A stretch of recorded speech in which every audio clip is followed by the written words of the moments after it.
What's going on, drinking buddies? If you're in the LA area tonight, come out to Spearmint Rhinos, Dames and Games, Topless Sports Bar and Grill for Caliente Cage Rage. We'll be doing a live podcast cage side. You can watch beautiful ladies throw down in the cage. There'll be beautiful entertainers there and an open bar.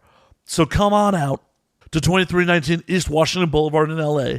Kicking off at 10 p.m. tonight. It's going to be a ton of fun, and I hope to fucking see you there. And now a word from our sponsors, the people that make this shit happen. This week's episode is brought to you by our friends at Loot Crate. Loot Crate is a monthly mystery crate that delivers the best in geek and gaming gear, from collectibles, apparel, tech gear, gadgets, art, and other epic shit. It's like Comic-Con in a box, y'all. For less than $20 a month, you get 6 to 8 items that include licensed gear, apparel, collectibles, and more. You have until the 19th at 9 p.m. Pacific to subscribe and receive that month's crate. And when the cutoff happens, it's over. That's it. No more of that month's box. So check out Loot Crate. It's pretty fucking rad. At www.trylootcrate.com/ANWD. Once again, that is www.trylootcrate.com/ANWD. And enter the code BRIDGE10 to save 10% off any new subscription. We are also brought to you by our friends at Ghost Tequila. Ghost Tequila is a 100% agave Blanco tequila that is 80 proof and infused with ghost peppers.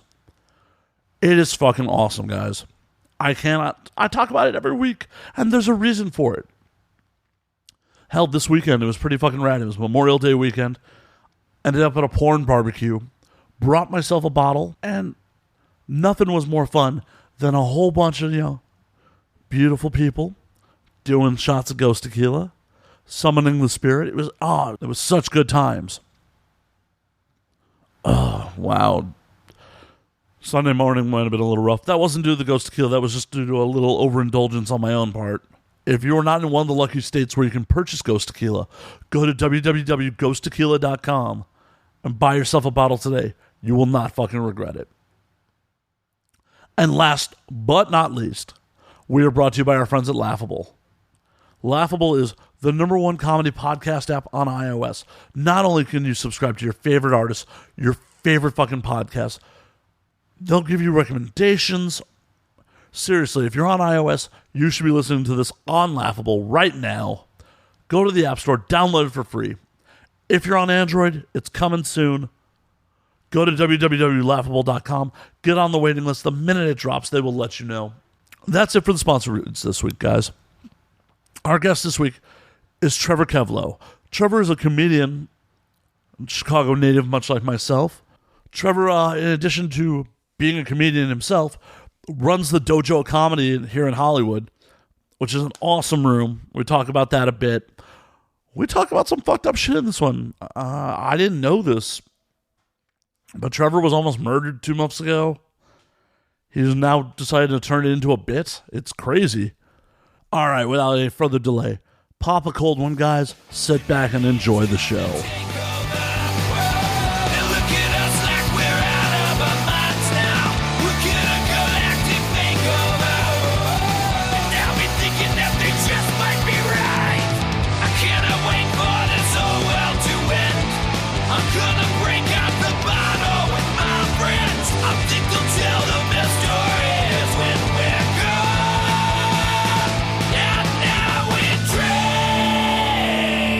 Cool. Ladies and gentlemen, boys and girls.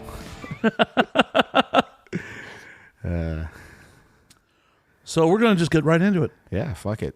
You're one of my few guests that's not drinking, so I'm kind of curious why the sobriety. Well, about 2.5 months ago, got stabbed in San Diego. Holy shit. It was, I guess I just call it attempted murder. They tried to kill me.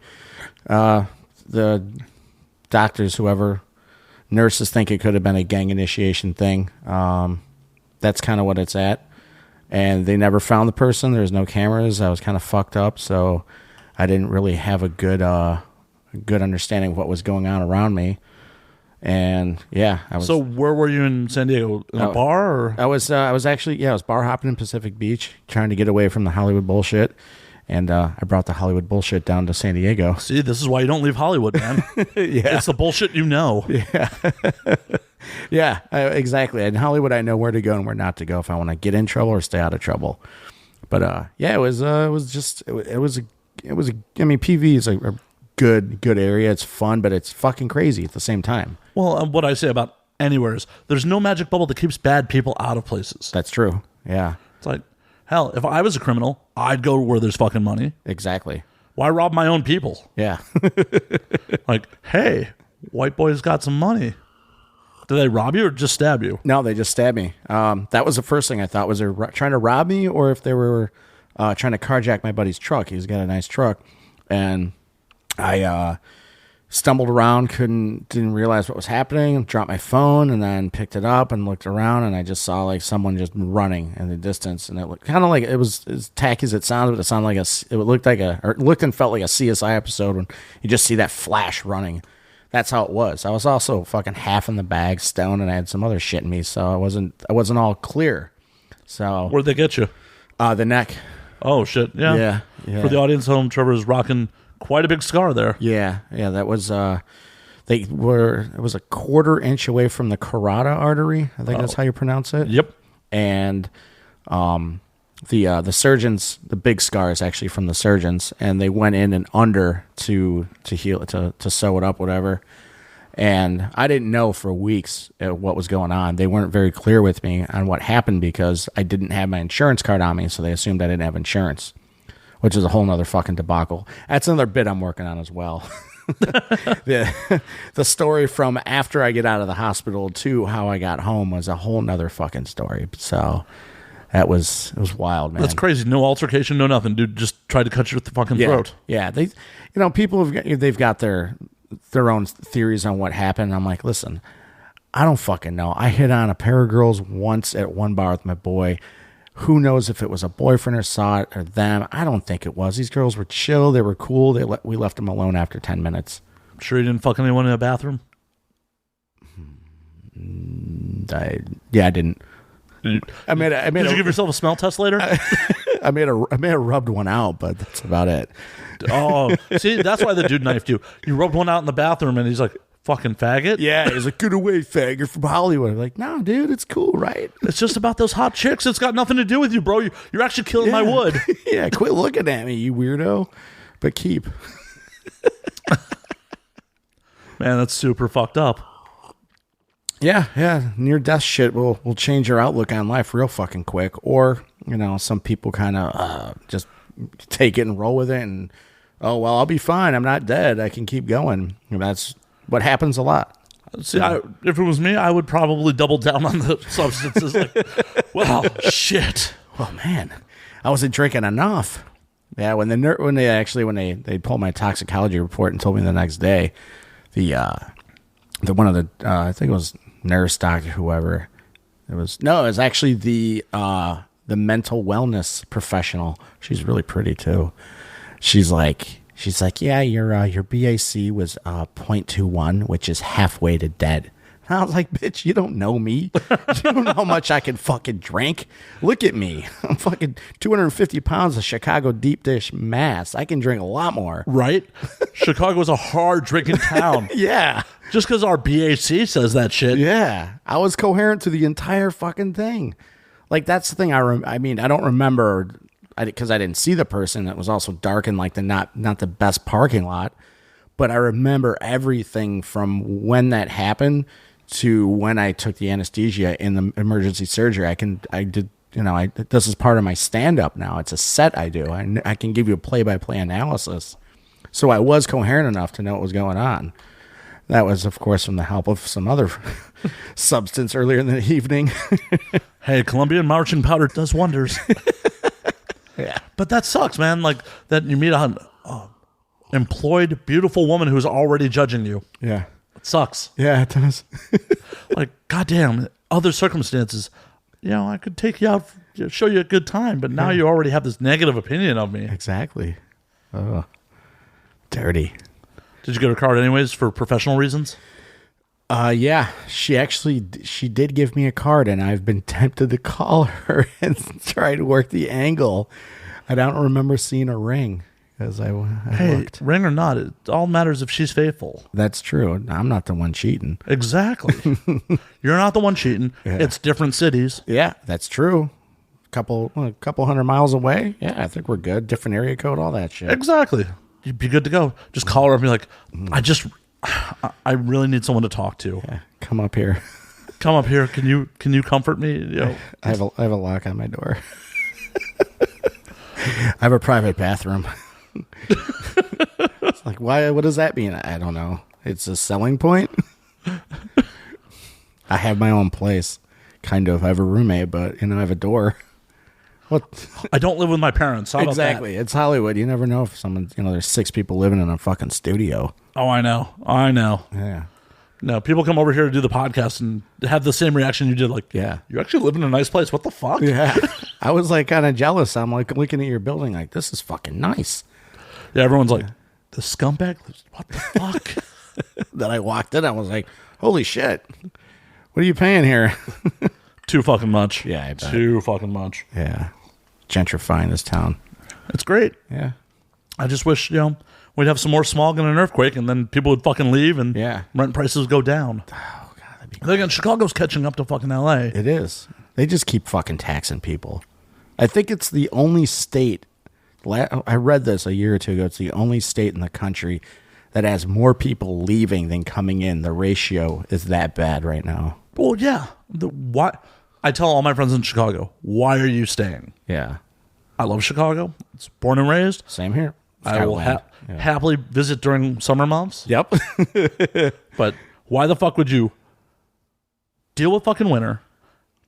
You don't have to suffer because your ancestors were so fucking stupid that they stopped halfway. Yeah. Don't learn from their mistakes. You don't have to get on a wagon to make it west now. You can take a train, a plane, a fucking car. You can start over. You can do that. I've started over, I don't know how many fucking times, man. I lived out here. It's my 3rd time out here. And I've lived in Vegas twice, Tempe, Scottsdale once. And this is my 3rd time in LA. Oh, why Tempe, Scottsdale? It was like I was 22 and I actually moved out here to work on a project back in 2000. Shit, I just gave my age away to the mathematicians out there listening. It's okay, we're dudes. Okay, that's right. And I'm not going for some sexy young thing role. Yeah, not me. Not one bit. Yeah, and I came out here to work on a project in 2000 with my what do you call it? Like entertainment mentor, big actor, writer, producer, yada yada yada. And the project fell through, just got pushed, whatever. Just vacation to Scottsdale to see my buddy that I had moved out here with, and he moved there. And then I was like, this is fun. And I just spent 6 months working and partying. See, I have, for our listeners in the Phoenix, Scottsdale area, I'm sorry. I hate your town. I fucking hate it. I say to everyone, it has all the bad parts of Vegas and none of the good. Yeah. Yeah. That's a very pretentious town. It's super pretentious. It has no fucking flavor. It's all subdivisions and strip malls everywhere. Desert landscape. You have a couple drinks and you look at a car and you're going to end up in Tent City. Yeah. Especially when Sheriff Joe was in charge. Yep, that was fucking wild. I think the only cool bar I remember, I was out there about 5 or 6 years ago, and the only cool bar I remember being out there, Shotgun Betty's, I heard it closed. That was like a true rocker bar, and it closed. I was like, all right, well. That's fucking miserable. Yeah, there goes that. I may also be horribly biased. A girl I knew from the Midwest, that her and I had a thing, moved to Phoenix at one point, and I went down there to visit her a couple times, and she was like Lucy with the fucking sex football. Every time it's like, oh, hey, we're going to fuck. She's like, nah, I'm not feeling it. Ugh, whore. It's like, hey, it's her thing, whatever, but it was still very frustrating at one point. Yeah. Multiple points. Just, at least a fucking hand job, Well, nothing like, fingers inside her and move into the bedroom and then her just like putting the brakes on. Yeah, that's fucked up. Like, I get it. Like, no means no. Complete. Trust me, I've had my problems on the victim side of that one. Girls keep raping you? I have actually been raped by a woman. True story. Okay. True story. How did this go down? Well, a lot of Jaeger was involved.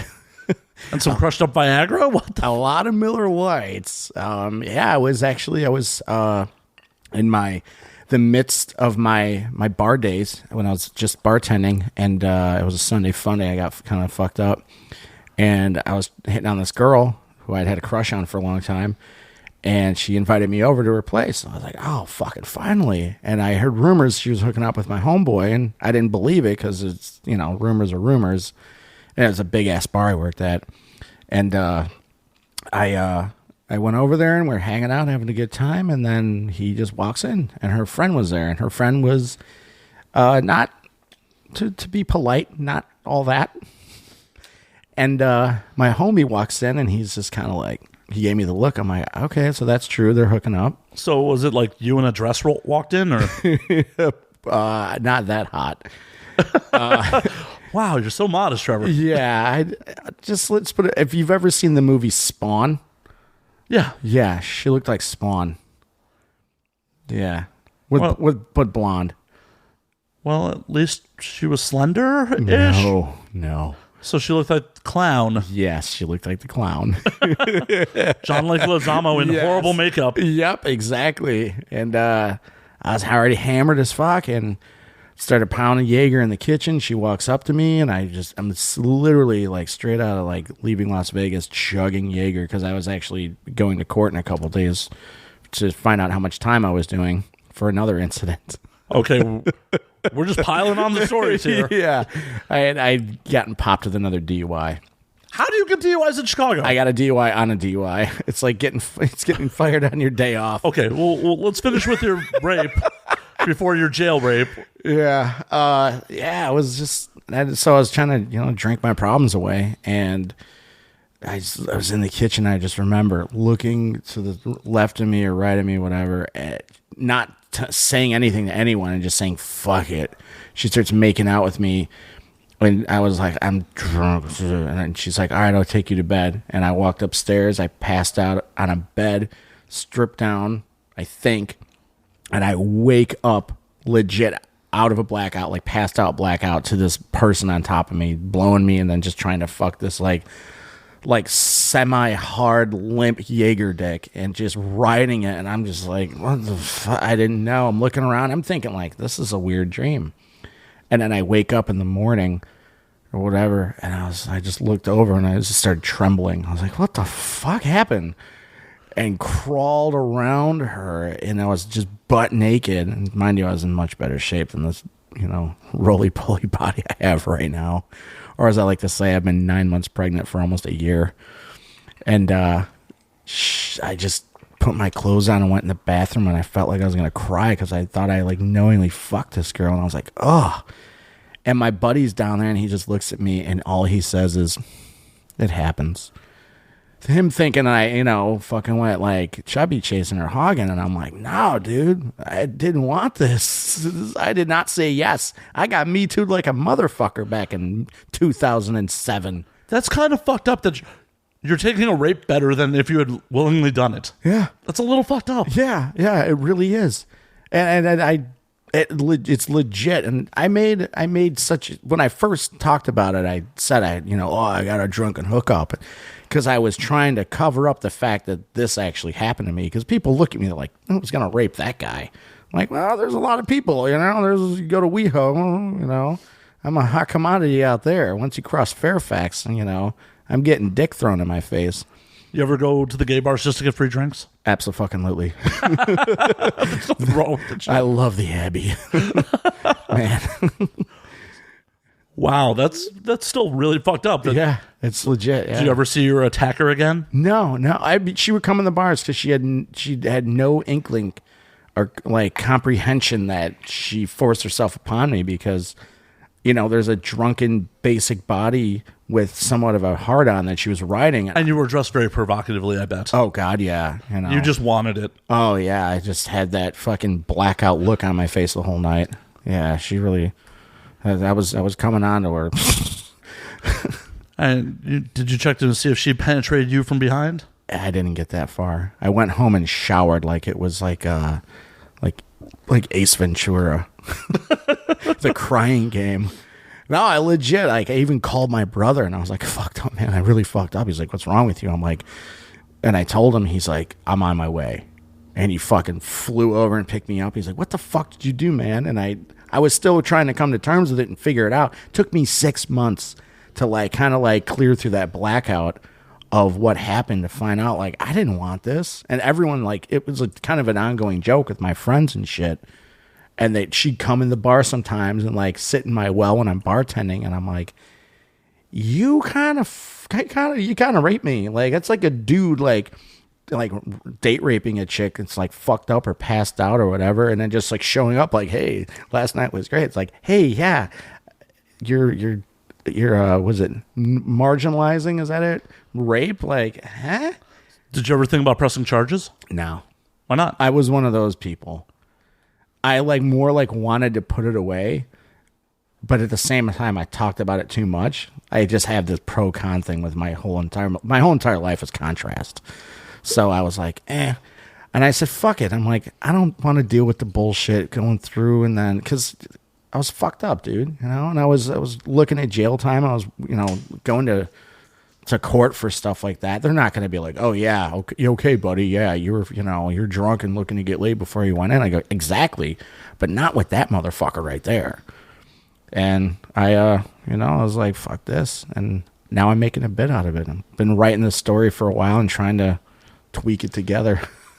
There's a fine line between tragedy and comedy. Absolutely, yeah. So how the fuck did you get a DUI in Chicago? How is that possible?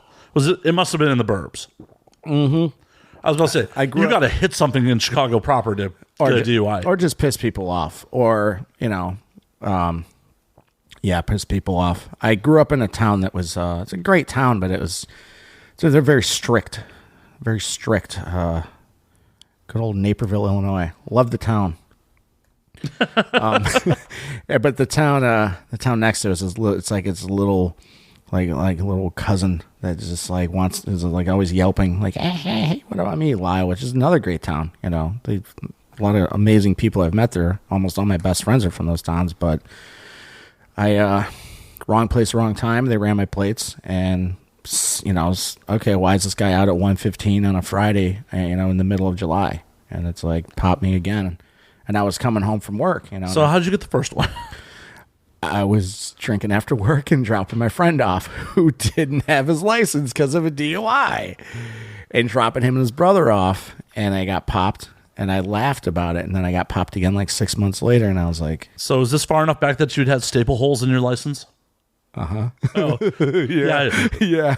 That old Illinois, like, they'd staple your fucking license to the ticket, and like next time you got rolled, they automatically knew. Yeah, didn't have to even fucking run you. They run their thumb across your ID, driver's license, whatever, and it feels like the dictionary in Braille.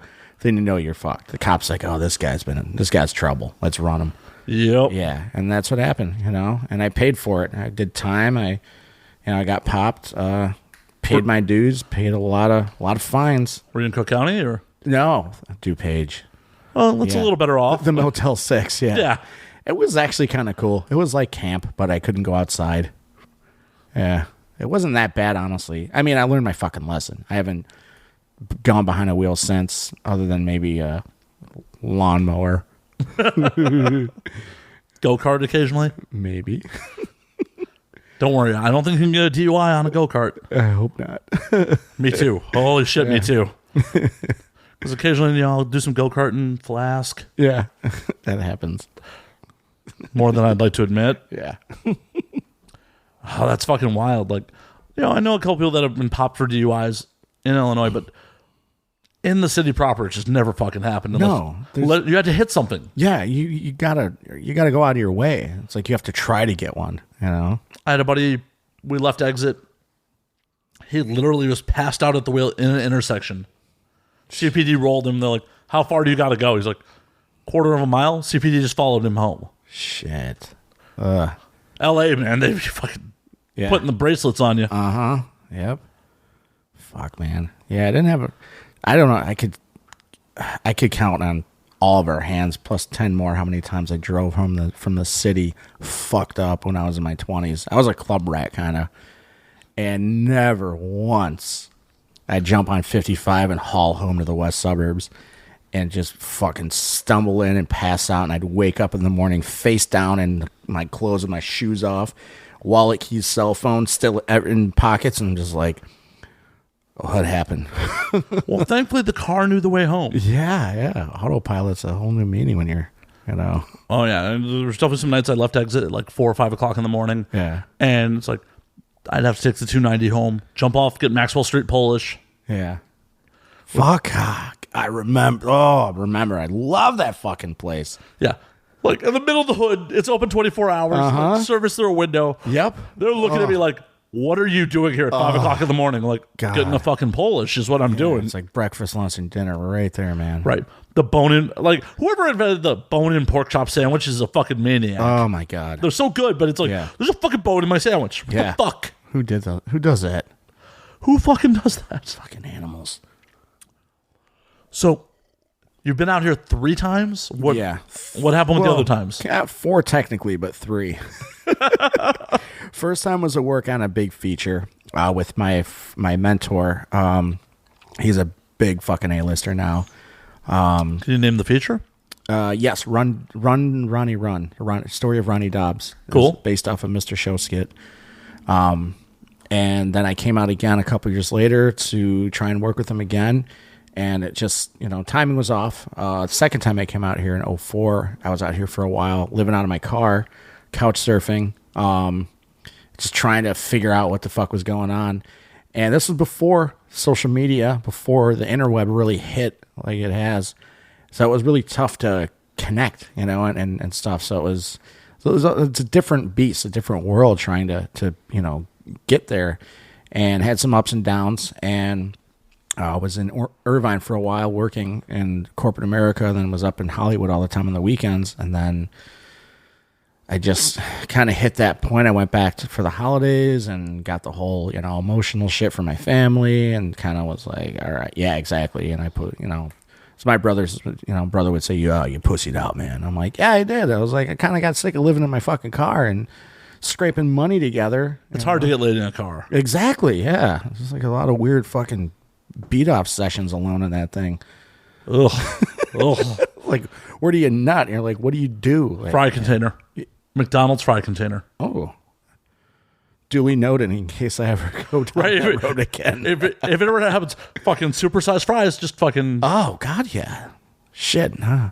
I'm going to try that just for fun. Awesome. Yeah. I'm happy I could help. Yeah, I'm going to actually, since I don't have a car, I'm actually going to order an Uber and just be like, just don't look back. Like, I'll tip you at 50%, 100%. Whatever, just pay the cleanup fee. Oh, yeah. That's a story. If you knowing your luck, you'll have one of the Ubers that has like the internal camera. Yeah.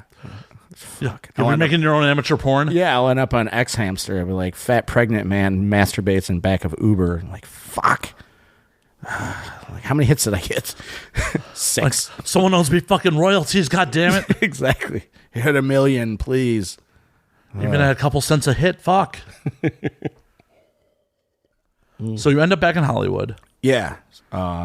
Wait, third and final-ish? Yeah. Oh, yeah. So about 3.5 years ago, I moved out here. One of my best friends that I grew up with in my 20s, he's out here too. He's actually an actor, doing well. He's about to break, like, good. He's on the verge of just not having to be in a bar anymore. And Jeremy Piven? No. I wish. We're going to work together again. That will happen. Awesome. But yeah, we'd been talking about it for a long time, for years, because he'd been out here. He moved out here about 6.5 years ago, and we talked. He had all these stories about what we're going to do, how we're going to do it.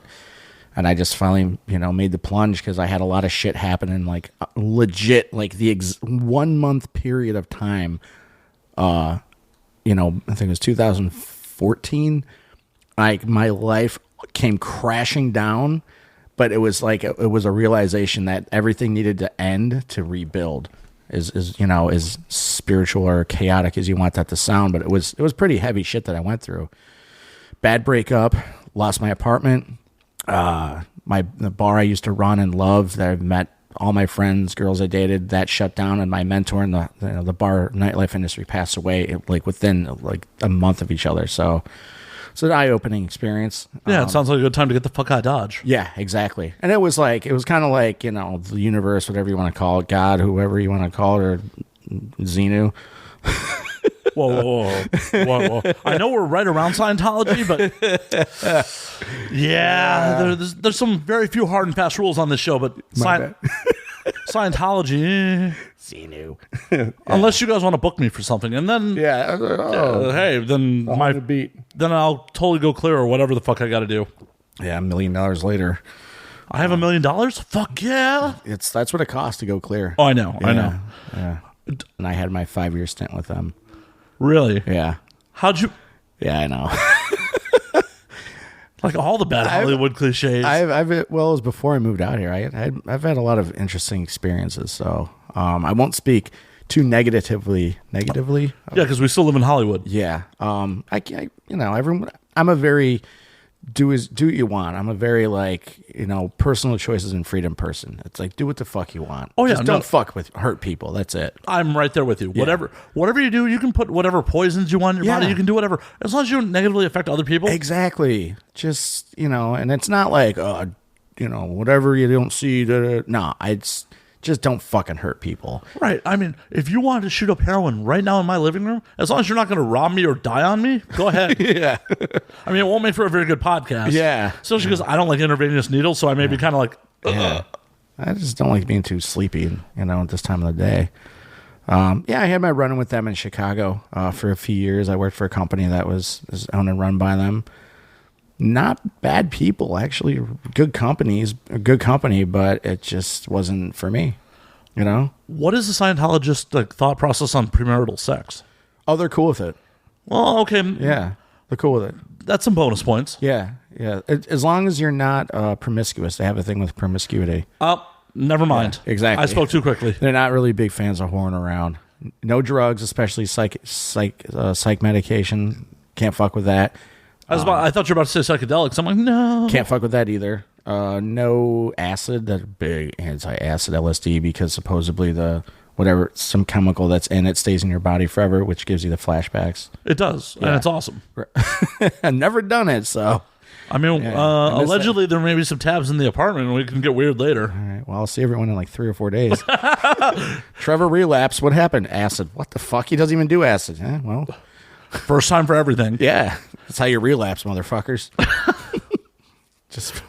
Well, I can't get behind a religion that's like no psychedelics, no promiscuous sex. Yeah. Like, I can't commit to one vagina. Yeah, exactly. That's not fair. I need to taste test them all. What's wrong with that? I mean, you should see when I fucking eat chicken nuggets. There's like 7 dipping sauces. And I'm just like, ooh, that, ooh, that, ooh, that. What's next? Ooh, I'll mix these two together. See?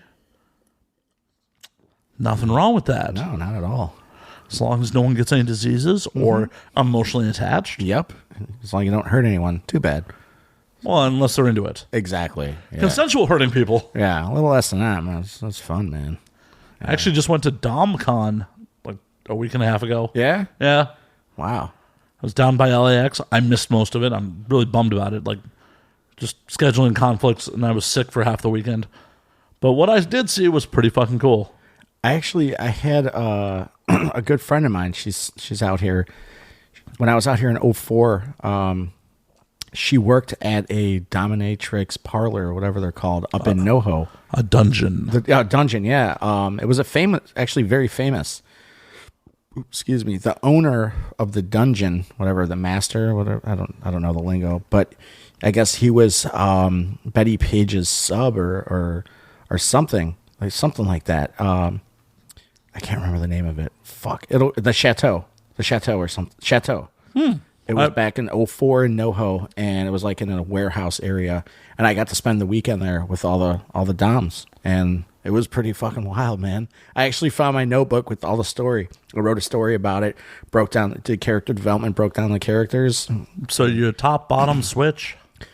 I think if I ever got into it, I'd want to be a sub. Because my life is control. Everything I'm doing, I'm in control of. I'm doing this, I'm doing that. I'm telling people what to do. Not like that, but, as management and what I have to do and producing shit, that's what I'm doing. It's kind of like, I learned that from CSI with Gil Grissom would go see his madam, his whatever the fuck her name was. His mistress. His mistress, yeah. And she was like a psych major, and she broke down the psychology. And a lot of men or women that are assertive in the public eye, they go into that S&M to be the sub. Yeah, to just lose control for a little while. Exactly. Lose control. Like, just fuck me. Just shove a stick in my ass, please. So 5-6 years from now, when you're really successful, we can look back at this and be like, oh, this is where Trevor realized that he's going to be a sub. If it gets to that point, I'm pretty open about my life, Ain't nothing wrong with that shit. I mean, I've talked about getting chlamydia on the show, so. Speaking of which, any STDs since you've been in Hollywood? No, I've actually. How the fuck do you avoid that? I've been a good boy. I've actually kind of kept my shit clean out here. I've had some my hookups, my random hookups, things back when I go back in town, but I got to that point in my life where I'm like, if I keep fucking around with girls just on the fun, which I do, I still enjoy, but it can cloud your juju, your energy a little bit. Well, that's why you gotta get the poison out. Yeah, that's true. every couple months, it's like, all right, gotta go drain the tank. Gotta clean it out. But it was more of a. It wasn't a come to Jesus by any means, but it was like, okay, I need to focus and hone in on what I want. And I've had so many failed relationships in the past that have, because I let the relationship consume me so much that I forget about what I really want to do. Well, I wasn't talking about relationships. I was just talking about, penetration. I love fucking. That's true. I mean, I don't want you to get prostate cancer, man. You gotta. Yeah. Oh, I clean it out, man. I have to. I have to clean it out at least once a day, or else it's just. You already did it today, right? Yeah. Okay. Oh, cool. I did. Yeah, I did it in the morning. Cool. Yeah. That's a cleanup I don't want to do. I don't have a fry box for you. Damn it. I'm going to McDonald's after this. Yeah, I went to bed and I woke up. That's how it was. That's how my night ended and my day started. I got to do it once a day, man. It's healthy. There's nothing wrong with it. And it's like I'm not even working out. When I work out and start, popping the protein, getting hard, getting back into shape and beefing out, then it's got to do it twice a day, sometimes 3. Yeah, once the testosterone starts rolling and HGH, baby. I didn't know you had that kind of money. Shit. No, I wish. Dojo must be doing well. Oh, man. It is. Not that well, but. How did the Dojo of Comedy come about? Okay, good. I love this. So last June, Sam Tripoli and I, or as I used to call him, Sam Tripoli, Chicago Sam Tripoli, and we met. Actually, we had met a couple times before that.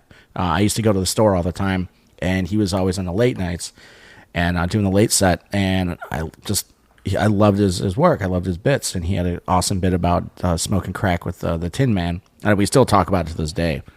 But we talked, and he loved the room. We talked a couple more times. I was trying to figure out what I was trying to do with the comedy room, if how I was going to build it or not. And then some things happened, at the bar restaurant, and I got promoted up to manager, then full-time manager. And, the manager above me basically said, what can you do with this room? And I said, listen, dude, I'm a comedian. I moved out here to pursue comedy, acting, writing, producing, all that shit. It's like, this is what I know to do. This is where you're basically going to get your best bang for your buck is that. And he's like, cool, make it a comedy room. That was it. He was that simple. He wasn't like, all right, this is what we need to do, stipulation. He just was like, just get the numbers, pack the room. I was like, okay. And then Sam and I had been talking and told him what was going on. We were fucking stoked. And he loved the name The Dojo. I grew into it quickly. Yeah, the dojo has Sam's fingerprints all over it. Yes, it does. The thing is, and I don't really talk about this around town. I don't have a background in any martial art or anything, but I worked in the MMA industry for a long time. And practiced jiu-jitsu for a while. I practiced Hapkido, Kuk Sool when I was a lot younger. I wrestled. So I'm a lover and advocate of all MMA, all combat sports, boxing, wrestling, everything. So when he said that, I was like, okay, I could vibe with this. This is cool. And it just stuck. And it makes sense because the room is built, it's building as a room to work out, hence the dojo. It's a workout room for young, newcomers, amateurs, mid-level, up, whatever fucking, label you want to put on it, and pros. Seriously, for the LA audience, go check out the dojo. I love it. It's a small, intimate room. Yeah. And you get to watch, I watched Rogan work his new hour in there. Yeah. Theo Vaughn pops in all the time. Yeah, Theo's, what a great guy, too. Funny as fuck and such a Fuck good dude. Yeah. Fuck yeah. Whitney Cummings is there every week, every other week. I've got a show with Chris Spencer. He's headlining in a couple weeks. I could sit here all We could name drop all night. Yeah, guys. I was going to say I could bore you. Jeremy Piven just did a show a couple weeks ago. I mean, everybody. Yeah, it is a great... Kate Quigley. I'm working on a show with Kate Quigley and Krista Allen. We're working on a show, building one. I love Kate Quigley. She is fucking great. And just a great person to be around, too. Kate's awesome. She's kind of dodged doing this show a couple times, so I've got to give her shit on air. She'll come around. She's touring a lot, too. That might be it. No, whatever. I mean, it's one of those things like, hey, Kate, I totally want to do the show, and then, Yeah, that's all right. Hollywood promises, yo. Yeah. Hollywood promises. I don't lose sleep over it. My rule of thumb is I'll ask you to do the show twice. It's like a Weekend Warrior Dad. Yeah. I'll ask you to do the show twice. The first time, if you're like, oh, I'm busy, like, I understand. We're all in Hollywood. We all got shit going. Yep. The second time when you're like, blah, blah, blah, like, you don't really want to do the show. It's cool. Yeah. And I stop asking. I know, man. I've asked people. I was asking people to do my room months ago, and they were like, eh. And now it's like, you kind of seem creeping around a little bit, and I'm like, I thought you didn't want to do the room. You know what? Because it wasn't cool 6 months ago. Right. It was like, oh, here's this guy that I don't know trying to do something in a bar. And it's like, have you seen the room? And now when I say 100%, I actually mean 100% of the comedians, from nobody who've never done comedy to legitimately Joe fucking Rogan himself, love the room. So we're batting 100%. Yeah, it's great. 1,000%. Yeah. My only complaint about the Rogan night was you guys overbooked the room and I had to stand all night. Yeah, we did. Whoops. We were under fire code. We were under capacity. Yeah, so that doesn't matter to my ass. Yeah. I had to stand. I know people, God damn it. Damn it, you should have told me. I would have just pulled a chair from somewhere. Yeah, we dress the room typically for about 55, then I redress it for big shows for 85, and we can put about 120 people in there somewhat comfortably if I need to. Think about that, people. 85 is less than the belly room at the Comedy Store. Yeah, it is, yeah. That's how intimate this room is. Yeah. The acoustics are great. The drink prices are right on. $5 drinks, man. The food's rad. Yeah, it's top quality bar food, you know. And I'm going to stop being a shill for the fucking room for a half a second. Legitimately, I go there quite a bit. Yeah. I should fucking write something and jump on stage up there. Fuck it. Do it, man. We'll throw you on a Monday. We do our new material Mondays, and we're actually relaunching something, Show Up, Go Up, on Mondays starting, I think, 2 weeks from now. So what is Show Up, Go Up? That is a format that Al Bahami put together at the Comedy Store. It's very interactive with comedians. We talked about it. I keep saying, oh, my bad. We talked about it last week. I'll fix it in post. Don't worry. Okay. Post-op, what? I like them pre-op. Post-ops are pointless. Sorry. What do you want? Weird vagina? Like, come on. I just went off on a tangent. I mean, pre-op, then you're like, you have to give a reach around. Yeah, I know. That's the fun part, man. Yeah, let's get weird on this coffee. I'm not into dicks, but hey, whatever floats your boat, bro. I'm not either. That's why I just push him out of the way. I don't touch him a lot. What, you're just gonna ram it right in the pooper? Yeah, right in the pussy butt or something. The pussy. I don't know. The man. back vagina. The back vagina. Yeah, the butt vagina. The vagina. Hey, you don't have to ever worry about getting them pregnant. That's true. That's really true. That's great. But the problem is, like, the heavier bone density. I like to throw girls around. Oh, okay. Like Vladimir and the program. Sorry, I referenced that earlier with my buddy on the phone. Not in that manner. I was telling him about a hookup I had a couple months ago and how I just beat the piss out of this girl with my mouth and dick. Lead us into it. Like, how this hookup happened?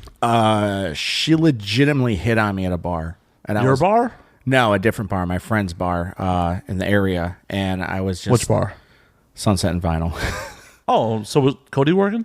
Yes, Cody. That's right. We're both. Yeah, I love her. She's the shit, dude. I love her. She's a sweetheart.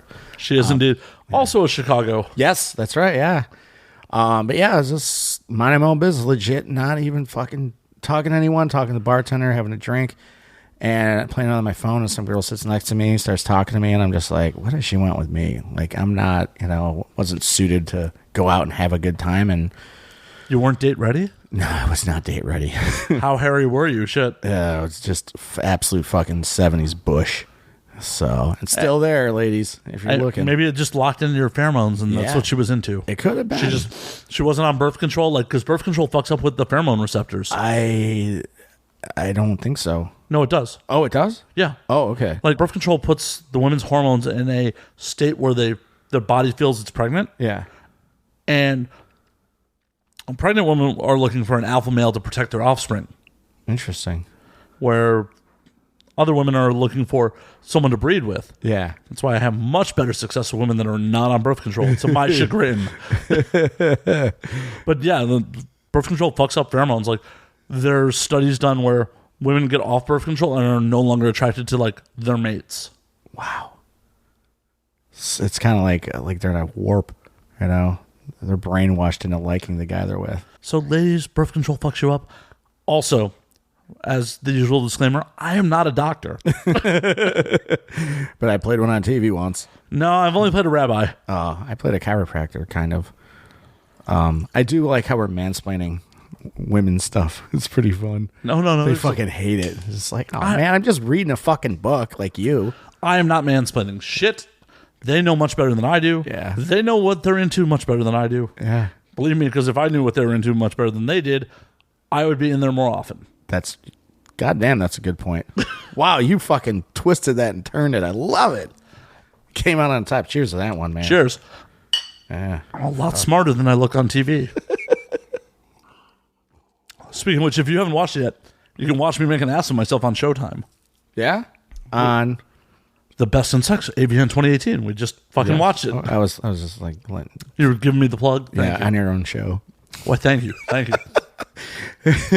So we were going back to your hookup. Yeah. You're at Sunset and Vinyl. Yeah. Girl ponies up to you. Like, Yeah. hey, Trevor. She was cool. She was nice. We talked for a little bit. I you know, she was just friendly, you know, and like grabbing your thigh friendly? Or? actually, yeah, she was rubbing my knee, right? And then I'm like, I think I might actually have sex tonight. Yeah, it's been a while. And then went back to her place and just tore her apart. How many roommates does she have? She had, I think, 2 cats. Nice place, gotta be honest. Nice place. She's cool, you know. It was fun. Why didn't you call her again? We did. We hooked up a few more times, and then I got stabbed. And I think after I got stabbed, a lot of people just left me alone. I don't know. It was What weird. a bitch. You know, I don't mind. You might not mind, but that's not cool. Like, hey, we've been seeing each other. Like, yeah, It was drunken hookups late at night. yeah, but drunken hooks or not, you are still providing a need for her. This is true. You're not just a piece of fucking meat. She could have been at least, you know, had some empathy. Be like, you almost fucking died. Yeah, she did message me. But she didn't blow you in the hospital. No, I wish that would have been cool. Just all hopped up on meds. Like, Yeah. is this No. really happening? That's another thing. I didn't take any meds or anything, not even painkillers. Why? I was in no pain. And my friends were like, dude, you didn't get any meds? I go, no. I'm like, first of all, I've never done them. Second, I don't need to build up another fucking, you know, like. But you don't need supplemental income? Yeah. Fuck. Allegedly. Yeah. I was like, I don't need to develop another bad habit. And I was like, what I asked for was Advil or Tylenol. Like, no, we have Norco. I'm like, no. Never taken Norco. Empty stomach. The only thing in my system was booze and weed and all the shit they put in me when they had performed surgery. And I'm like, I don't think Norco's a good idea right now because I've never had it. I don't know how it's going to fuck me up. You should have taken the script. Yeah, I should have. I still could, I'm sure.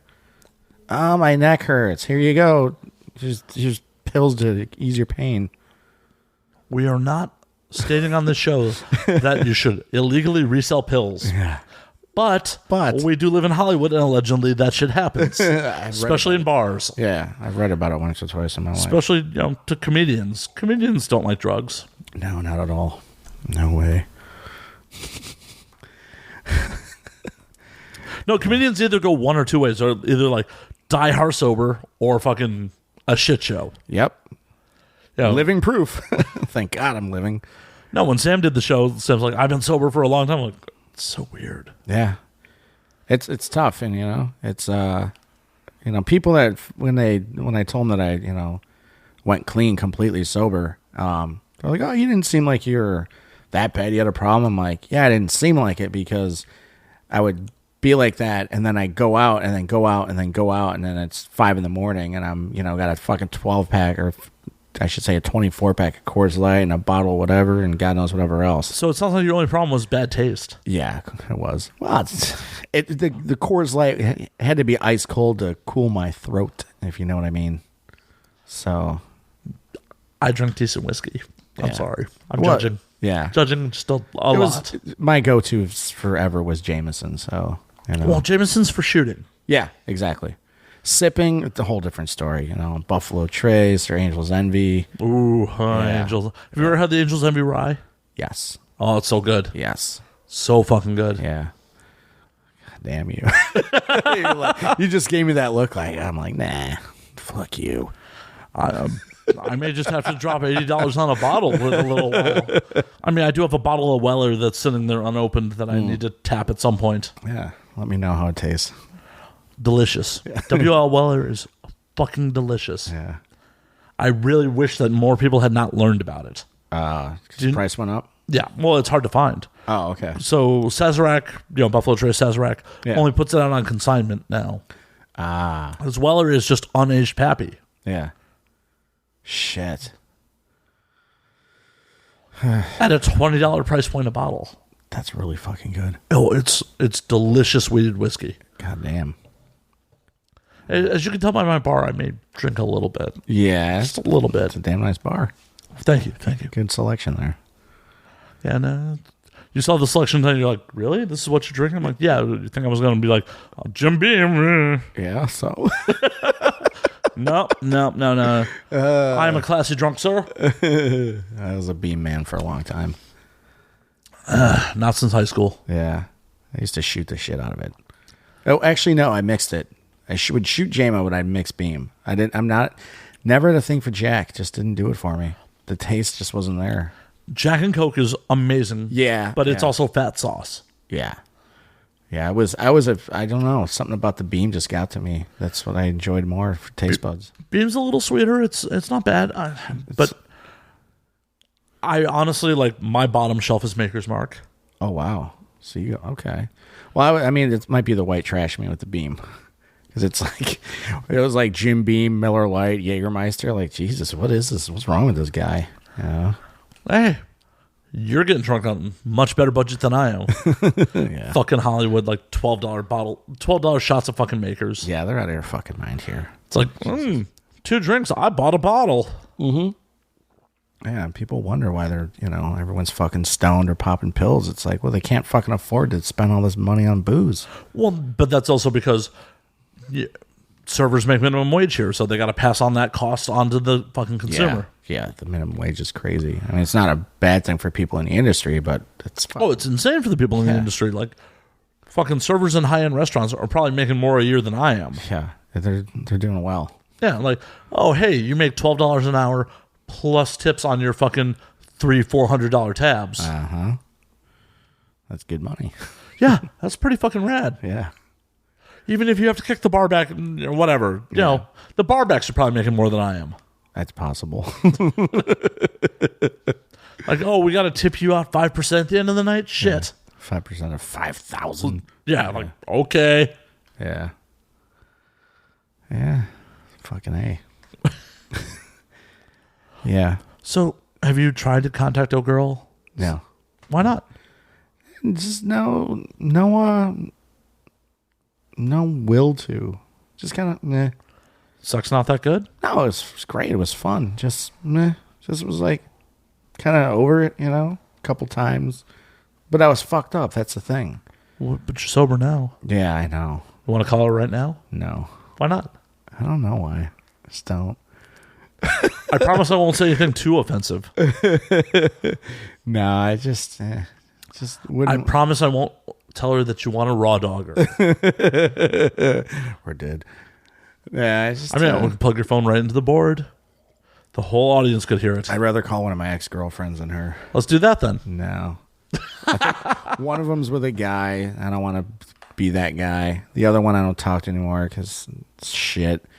Another one, I don't know. Are these exes within 1,000 miles of here? or more than all back in Chicago. Yeah. But, hey, I've done it too. I've totally drunk dialed some exes back in Chicago. I haven't. Really? I haven't. I just, I don't know why. I think because it's like I finally got over all of them in my own weird way. I don't know. But they're, they're all, I don't hold any true grudge against them. Some of them I just don't need to be in contact with anymore. Oh, I totally feel you there. Yeah, if that makes any sense. Yeah. 1,000%. Okay. I have a couple though that like I was kind of seeing like, and we started hooking up right after I made plans to move west. Mm-hmm.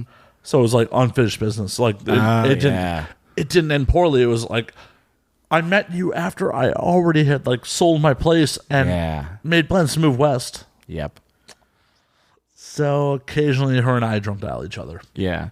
I mean, I keep in touch with one of my exes. We message each other here and there and stuff, and it's a very cordial and like adult like communication, and it's about normal shit too. What's adult like communication? I'm not sure. Not like show me your titties, which I should be doing because I love titties. So when you asking her for stock tips?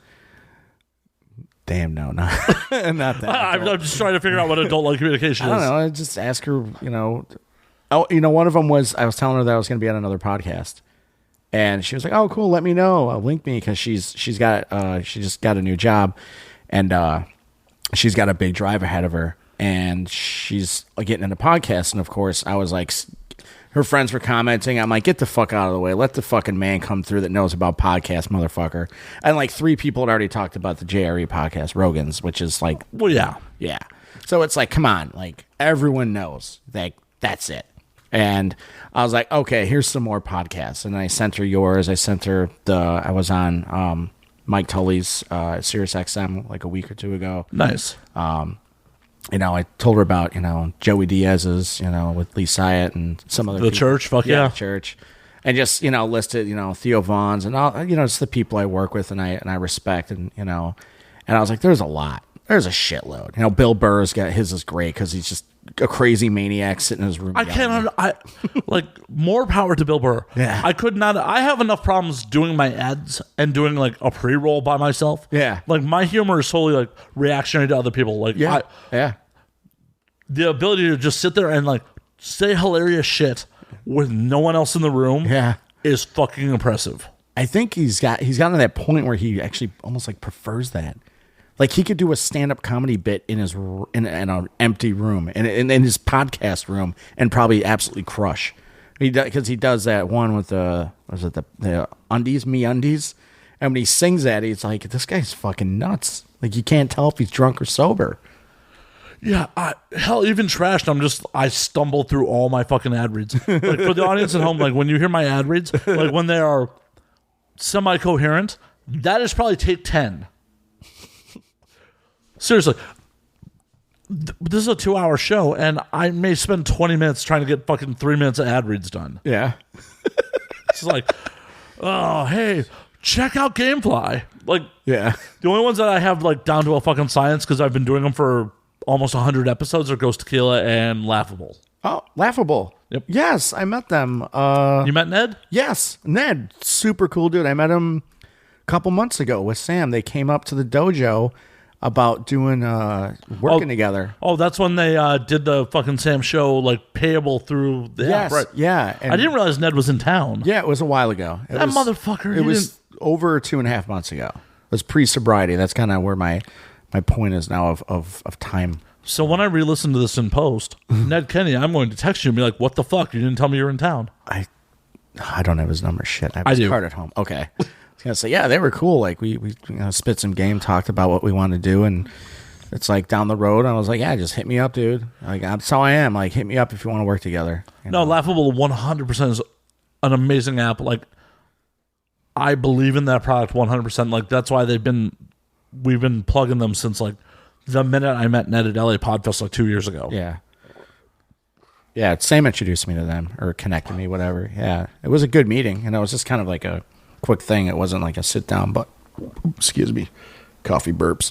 But he was they were good, man. Him and his partner, I think it's an amazing app. Yeah, I wish they'd roll out for Android already, and then other listeners that aren't on iOS could fucking get it. Yeah, I've got a Droid, so Yeah, I'm part of that club. Yeah. But enough about what I advertised. You get that at the beginning of the fucking show. Yeah. More about unfortunate hookups with Trevor. Yeah. God, I got some, so I got the rape one. Got raped. Got one a couple months ago. Nothing in between? No. And then a couple fucked up relationships. What else? Oh, I had a 9-month affair with a 40-year-old married woman when I was 25 and when I worked in corporate America. So how'd that come about? Legit, I got hired on as a contractor to work on a project. This is when I was a headhunter, and beautiful, beautiful woman. And she had called me on a Saturday, which I thought was weird because, corporate America's Monday through Friday shit. She asked you to come clean her pool? Oh, God, I would have cleaned the fuck out of that pool, man. And I was like, why is this girl calling me on a fucking Saturday? But she's scratchy voice. I thought she was some crazy old lady. And I went in for the interview Monday, and I was like, wow, she's a fucking fox. A fox, yeah, that shows my age. Hey, she's foxy. And didn't think anything of it. Saw The Rock, and I was like, fuck that. I haven't had not up and downs, but I had my time with married women. I'm like, I don't want to do this shit anymore. I'm 25, starting to think about my future and all that crap. And made it legit, dude. Made a fucking simple comment to her, and I said, "Nice blouse. Where did you get it? Because I'm looking for something for my brother's girlfriend, something for a gift." I swear to Christ, if there is a Christ or God or whoever the fuck is out there, or Xenu, I swear I was not hitting on her. After that, it was like the knock on the door. Why did you answer the door? After that, it was just like boom. She just started messaging me and emailing me on the intranet in the workplace. We and I went out for beers 2 days later. And I'm fucking her in the parking lot of the bar, in the middle of drinking. So is this the same car that you moved out to LA and masturbated in? No, I wish. I'm just trying to figure out how much DNA was in the car. Sorry. Oh, there's a lot, man. She was fucking wild. Wild. Did she ruin your interior? She could have. She was fucking wild. For being 40, just was fucking incredible. Well, that's the peak of their sexual prime, right? Yeah, fucking A right, man. Once again, not a doctor, I'm assuming. Yeah. From everything we read have been told in the books and whatever. The biological clock is just... Oh, God, yeah. That was not a good ticking noise, but... I don't know how clocks work, apparently. Yeah. Yeah, but we... 8-9-month affair, and I was just head over heels in lust for this woman. She was fucking gorgeous. Then what happened? She tried to play the I'm pregnant card. And you're like, I have a low sperm count. Right. No. Pretty much, yeah. I've never, since from the first girl I had sex with in high school until the last girl I had sex with a few months ago, I've never gotten a girl pregnant because I think my sperm's fucked up because I took Accutane as a kid, and they said that may have affected it. Actually, preteen, teenager. So they said that some doctors, there's a correlation between low sperm count and taking Accutane and being a fucking whack job. So that was the best decision you ever made, right? Yes. Yeah. I was fucking my sperm back then because I knew you don't want any fucking kids running around. I mean, that's why I just used to drink Mountain Dew. You remember the old rumor that yellow number 5 lowers your sperm count? Yeah, that rumor, yeah. I'm like, oh God. All the Mountain Dew, all of it. It's 2 liters a day, motherfucker. Yeah. I mean, I don't know. I mean, She told me that. I knew what was going on. It was because I told her I wanted to end things, and she threw the old fucking Hail Mary. So why'd you want to end things? I was fixing on moving out here. This was right before I moved out here in 2004. So I was not reconnecting, but trying to work again with my mentor. And he was telling me he's got some projects going on. I'm like, fuck yeah. I'm like, I just can't fucking be here. I don't want to do this. I'm working a career that I don't want to be in, all that shit that you go through. And we started talking again, and he was like, get out here, just make sure everything's set. He's like, I can't promise you anything, but I can help you as much as I can. And I said, fucking, I'm kind of a wild card. I was like, okay. And I saved up my money, and this was in the midst of it, and she pulled that card, the pregnant card. See, what you should have had is one of your friends just contact her and be like, Trevor died. I'm so sorry. He's on his deathbed. He said he loved you, but Trevor died. Yeah, sorry, babe. Yeah. Yeah, she didn't take it too well. She's screaming and yelling at me. She was kind of drunk, and I was just leaving the bar and had a screaming match, and she's fucking pregnant. I'm like, you ain't fucking pregnant, bitch. I'm like, you fucking lying to me, man. You told me for the last 9 months I blew more loads in her than I've blown in all my socks as a kid, man. I was like, there's no fucking way this girl's pregnant. Woman. And I was like, no way. You told me your ovaries are fucking shot. You tried to get pregnant. You told me all this shit, and all of a sudden you're pregnant now? I was like, don't give me that. Did you throw her down a flight of stairs for good luck? Oh, no, I did not give her the Italian abortion. Look that up on Urban Dictionary, folks. Look it up. But yeah, and that was it. And I think we may... I don't know if we had sex after that. I'm sure we did. You're like, well, if you're already pregnant, I can't fucking get you more pregnant. Exactly. Like, you can't have another kid in there, so... Yeah, then she made it really awkward at work, and then I talked to my manager about it, the office manager, and he took me out for lunch, and I just laid it out on him, and he was just like, oh my God. He goes, I knew something was going on with you guys, but holy shit. And I'm like, yeah, I gotta leave. He's like, yeah. He's like, I'm gonna keep this all under wraps. And this was straight up like, fucking mafia / political shit. Like, I'm not saying shit to the owners. Just leave quietly. We're all good. I'm like, absolutely. Like, gentlemen, I'll fucking walk away with my head in pie. I fucking walked away. He's a good fucking dude. Rick, wherever you are, if you ever hear this, you're a good fucking dude for, keeping that shit quiet. You ever look her up on Facebook? Yeah, we were Facebook friends for a while. Actually, does she have a kid? No, she doesn't. And she doesn't. I actually email her once a year on her birthday. Her birthday is the same birthday as one of my brothers, and I email her once a year. Aww. Yeah, I'm that sentimental. So you ever hit it when you go home? I would. She's gonna be like 60 now, right? Yeah, I know. That's hot. You definitely ain't getting her pregnant now. I hope not. That'd be weird. 6-year-olds definitely cannot get pregnant. Yeah, that'd be fucked up. She's all like, popping out a baby. What is the oldest woman you've ever had sex with? That was it. 25 to 40. I'm trying to I would love to go higher, man. I mean, it's a 15-year range. So I'm at this age now. I'd love to go 20 years older if I could. I would do it. I'm crazy. I don't care. I'm not attached to anybody. Right? You just got to buy some lube because otherwise I don't think that's self-lubricating at that age. That's true. Or just squeeze out the... Also not a doctor.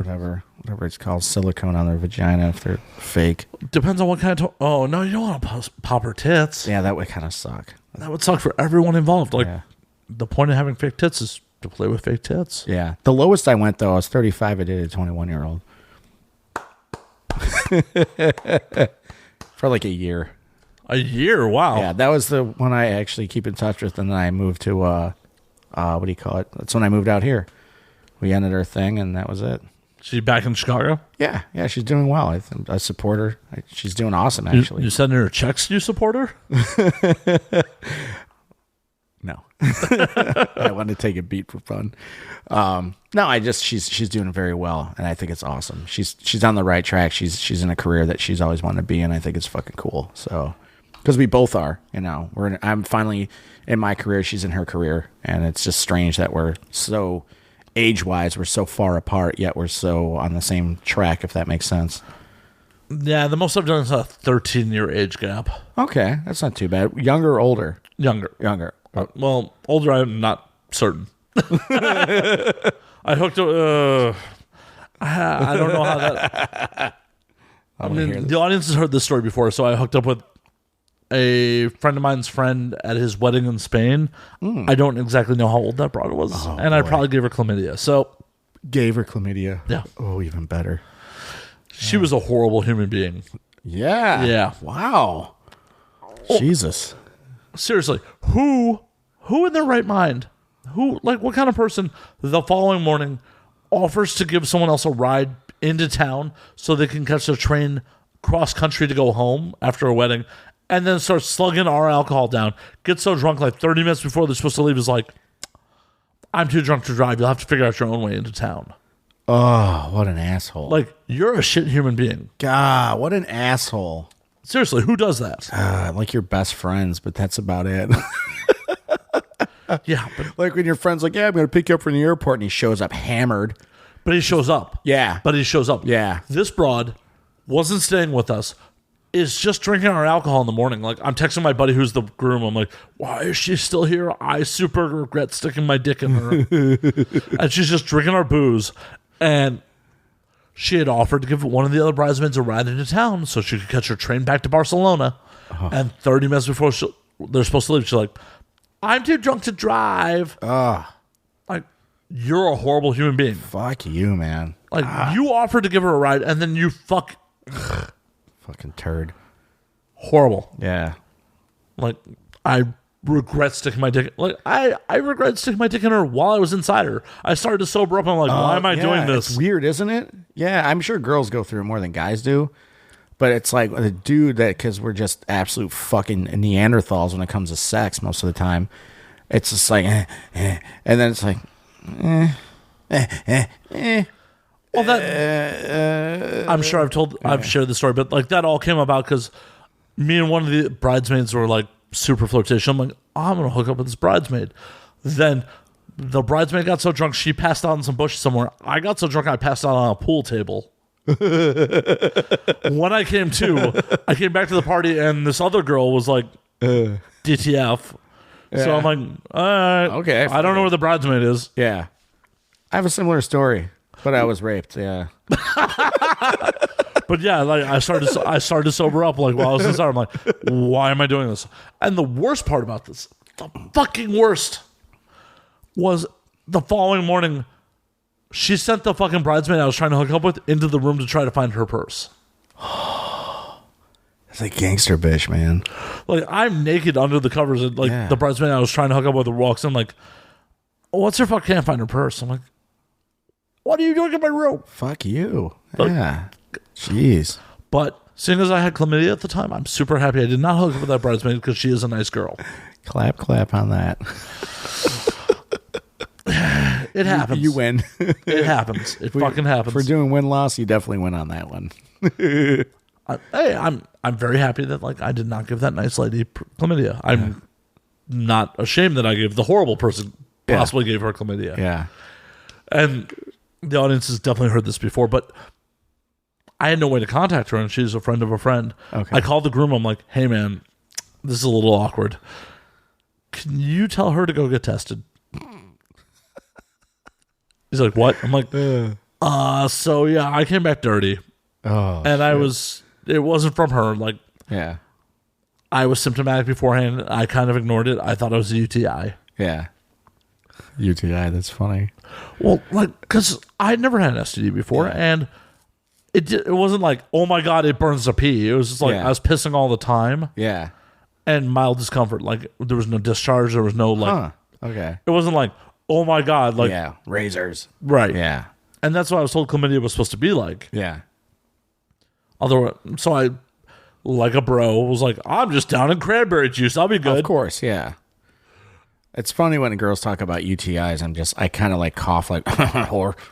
That means you're fucking way too much. So, yeah. I told him, like, hey, can you tell her to go get tested? And apparently this bitch had pissed my buddy off. Yeah. And next time I saw her, he went to go tell her, and the first thing she said to him, completely unprompted, was, I didn't fuck your friend in Spain. Whoa. And he went, cool, then I have nothing to tell you.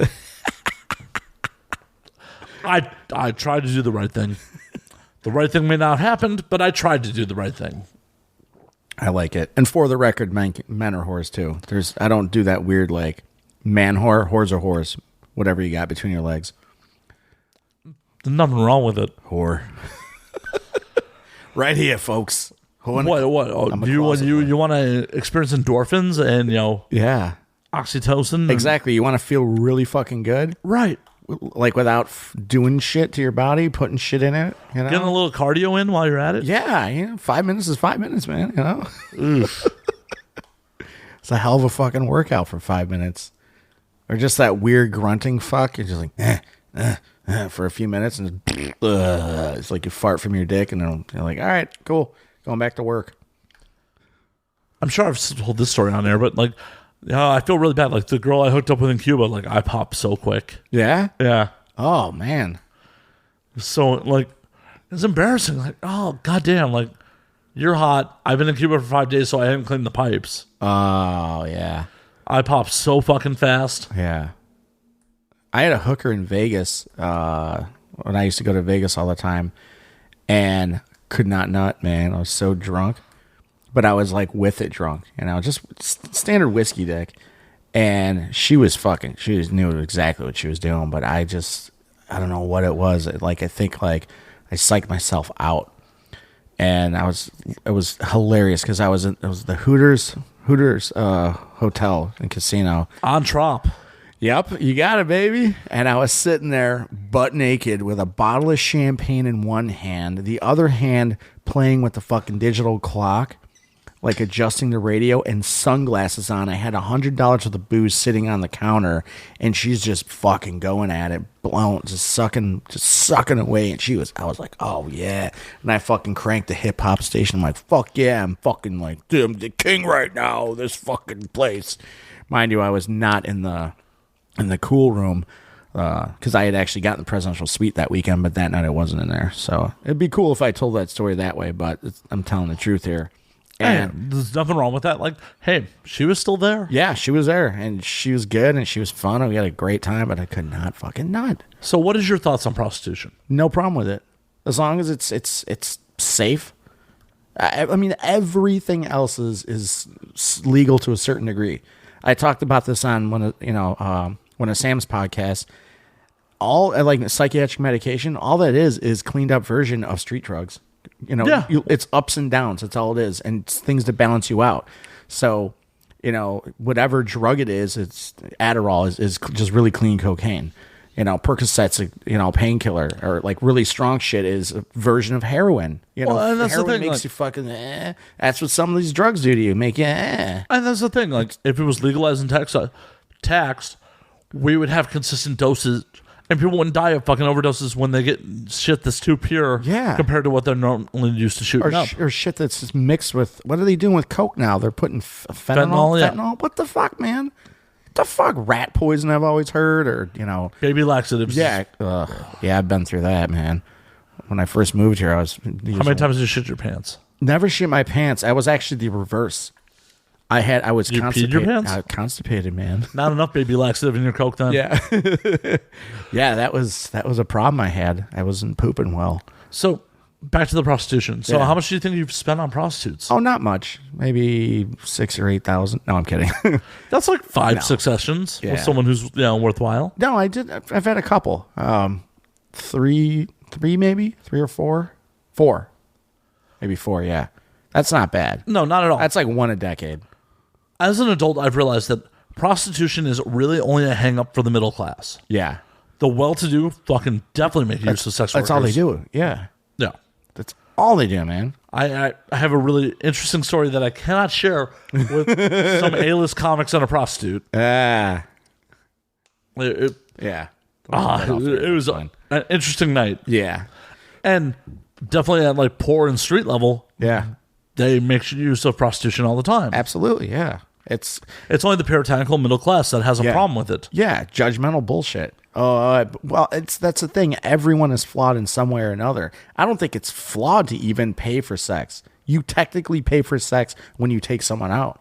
If a man thinks he's going to get sex and he's going to spend all this money on a woman to have sex, it's the same fucking thing. It's just they just break down the transaction from picking them up, dinner, drinks, all that stuff, buying them something nice. They just break those transactions down to one transaction, which is, okay, $200 for an hour, done. See, my problem is my ego won't let me just be transactional about it. Like, I need at least the illusion that you're into me. Well, that's called a girlfriend experience. Right, and that costs a lot more. And I'm or not you just that get expensive. a really nice girl that's a prostitute, because they are out there. I've had all the ones I've had have all been pleasant. Well, and I've never had like a street hooker. I mean, I live on Santa Monica and Las Palmas, and the only street hookers there are cross-dressers. And I'm like, dude, you're not fooling no one. And they probably suck dick better than anyone you've ever had. Most likely. And they're nice. I've for the most part, they're nice. I've seen some rowdy shit go on at that 7-Eleven. But the ones that are actually trying to transition from male to female, that are actually trying, not just throwing on a wig and walking around, are pretty cool. I've had conversations. I'm like, okay, I got no problems here. You guys are cool. It's just there's kids in the neighborhood, and sometimes I see weird shit, and I'm like, you might want to wait. No, fuck that. Kids need to be exposed to that shit. Yeah. How else are they supposed to learn? Yeah, that's true. Not like a 2-year-old watching a 2-year-olds won't fucking remember. Yeah. They won't remember. All right. For the viewers, how about a 5-year-old? No, a 10-year-old watching a cross-dresser give a dude a blowjob in the afternoon. Hey. Fuck it. By 10 years YOLO. old, you've gone through sex ed. That shit happens in 5th grade, if I remember correctly. Yeah, you're right. See? Yeah. Hey, in Jewish culture, 3 years and then they're a man. That's right. 13 is the bar mitzvah? Bar mitzvah Bar for mitzvah? Yeah. bat mitzvah for the ladies. The ladies, that's it. Ba and bar. Okay. But as I said, like for me, prostitution it's literally like I have no moral problems with it. It's just my ego just says like, nah, I don't want to just flat out pay you. I need to at least have you be convincing that you're into me. Okay, that's cool. Yeah, I get that. I respect that. Yeah, just more of, all right, you're good at your job, right? Okay, cool. It's kind of like I got referred to you. You're one of the best electricians in town. All right, let's do this. Let's rewire this bitch. And there's nothing wrong with that. Like, yeah. Plenty of my friends, escort, do sex work, and that's awesome. Yeah, I got no problems with it. It's my personal hangups. Yeah, but you see, you're okay with it. The general consensus or general statement is you're fine with it. 1,000%. Yeah, it should be. Hell, I wish I could get over my egotistical need to be wanted in the situation, and I could just throw down some loot and get laid. Like, By any chance, are you a Virgo? Is that why? Nope. Okay, thank God. Leo? No. Ugh. Ooh, strike 2. Trevor's in the hole. Pitchers count. What we got? Drum roll. Oh, God. It's ego-ish. Ooh. Aries? Strike 3. Trevor. Strike 3. Trevor is out. I am not good at this anymore. Well, you're not trying to fuck me, so you shouldn't try to figure out my side. Right. I'm not. I'm not into dudes like most people think. Well, either way, like that would be a really fat sandwich, and it would be. So what are you? A fat Chicago sandwich, like 2 of them. Yeah, just a big fucking Be like a deep dish pizza of man. Oh yes, dripping with sweat, cheese. Oh. So what is your sign? Aquarius. Oh. Okay, that makes a lot of fucking sense. Okay. What day? The 9th of February? Okay, I think that's one of my besties. He's right around there. Yeah, that makes sense. You're very mental creatures, that's why. You need the mental orgasm just as much as the physical. Depending on how much booze they're giving me, sometimes I just need the physical. Yeah. But I still want you to pretend to want to be there. Yeah. Yeah, that's cool. I dig that. I respect that. Yeah.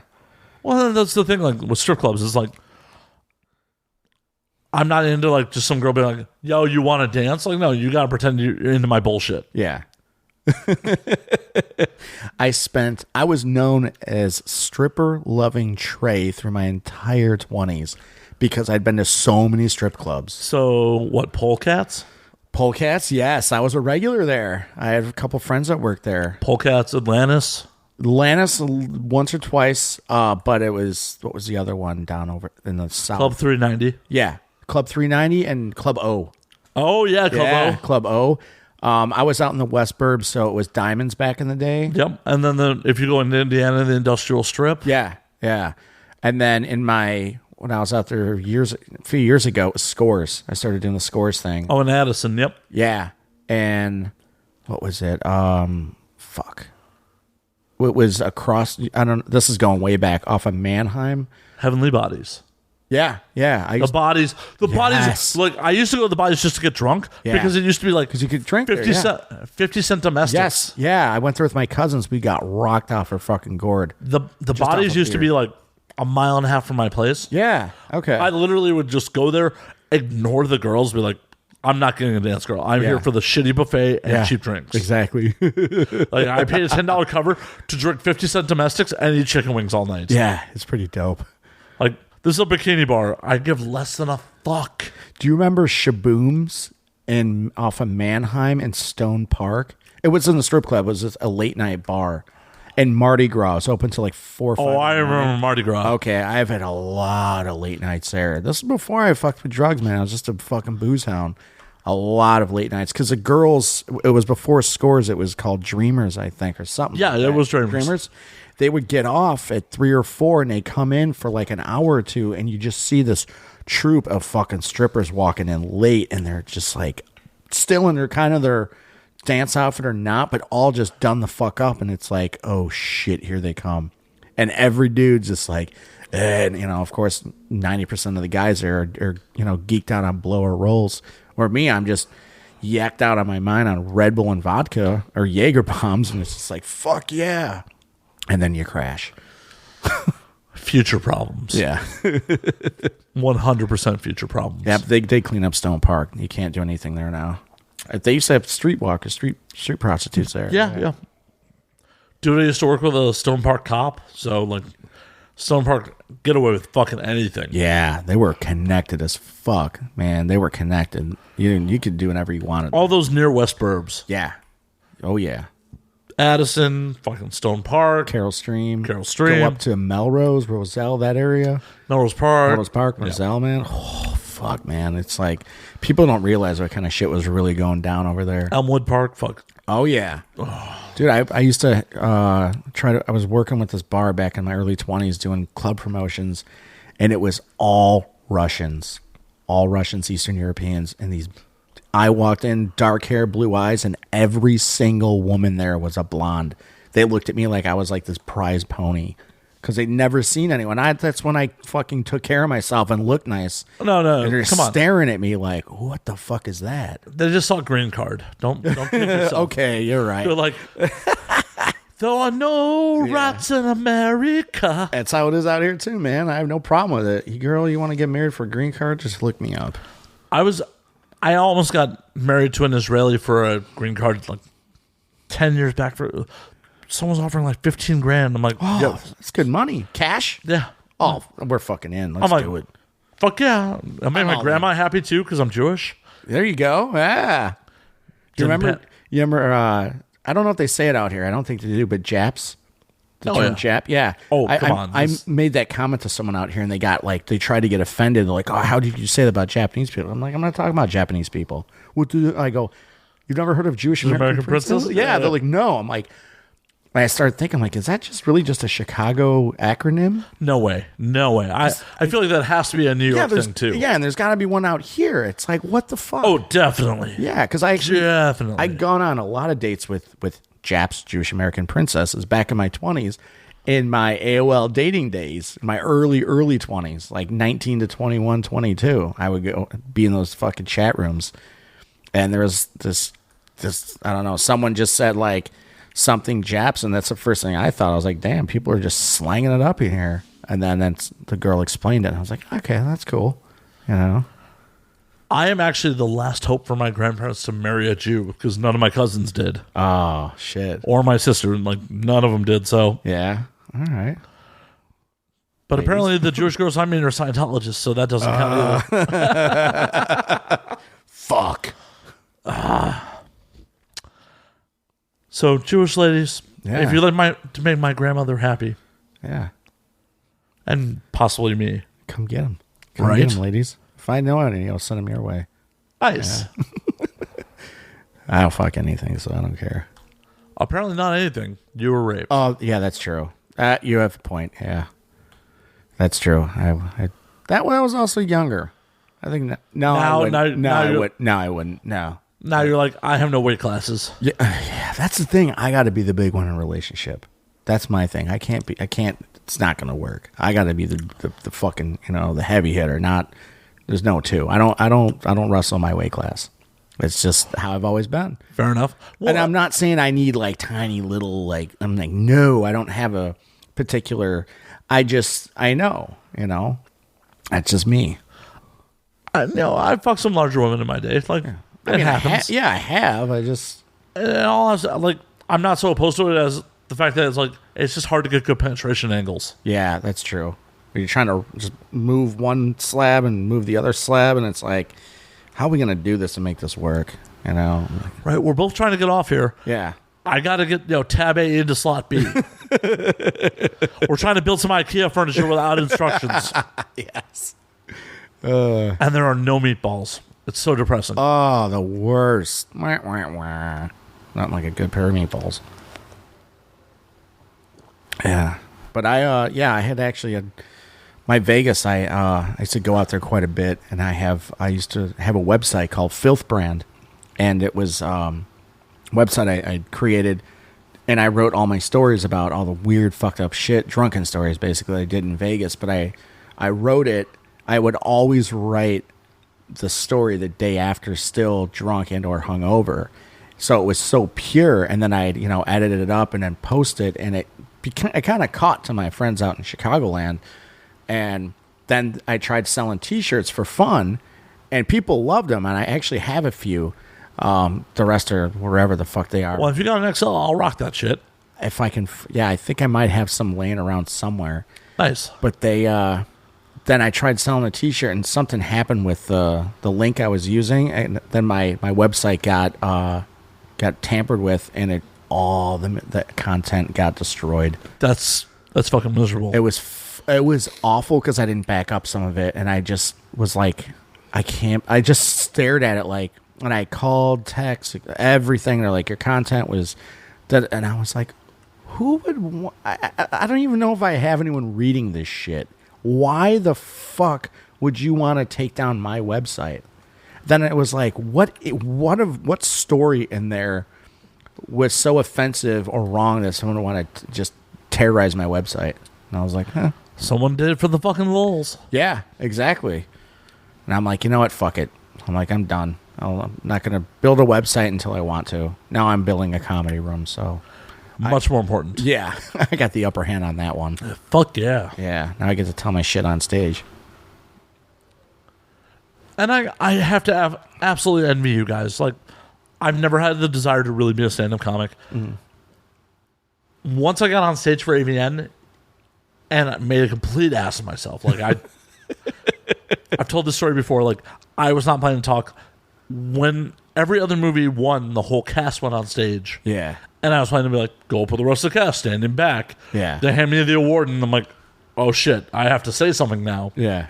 And I don't say anything really well or coherent, but the rush of being like at the joint at the Hard Rock and looking out at thousands of people, like, yeah, the joint's pretty badass. Man, I could kind of see myself on stage. It's cool, man. It's really cool. I've been on a number of stages, and it's surreal. I mean, I've been on a stage. Are you familiar with Market Days in Chicago? It's the street festival in Boys Town in like August every year. Okay, yeah. So my friend and I, a good friend of mine, we used to run the bar together. I worked at for years. We would go, we get a group of people together, and I was up there one year, just hammered, coherently hammered, as I like to say, because I knew what the fuck I was doing. And I walk out, and I had sunglasses on. I was all like, gayed out.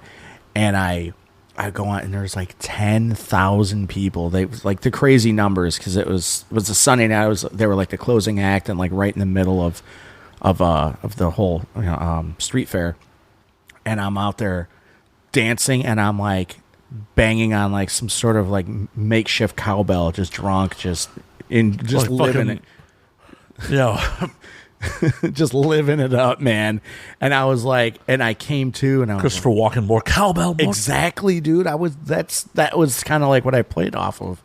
And I'm looking, and I just see like 10. It felt like, I think they said over 10,000 people came through, whatever. Holy shit! So I just say like I danced in front of 10,000 gay men. What was it, 5 years ago, whatever? Just banging my makeshift cowbell, dancing on stage with this band 16 Candles, who I'm very good friends with.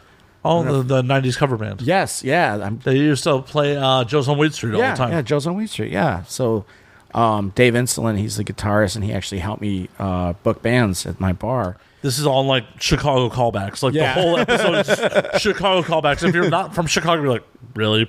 Yeah. Really? This is boring. I'm turning it off. Please don't. Yeah. We'll have more awkward hookups with Trevor coming momentarily. Yeah, I went out there and just fucking, I was like, holy shit. And then I walked off stage and I was like, I need a fucking shot because it's pounding beer. And, you know, you get to a certain point in your life, beer just doesn't cut it. And then just, it was wild, man. It was wild. You know, that's the biggest crowd I've seen in front of me. And 10,000 gay dudes just screaming like, let me see more of that fucking bear. Yeah. Do you fall into bear or are you an otter? I'm a bear.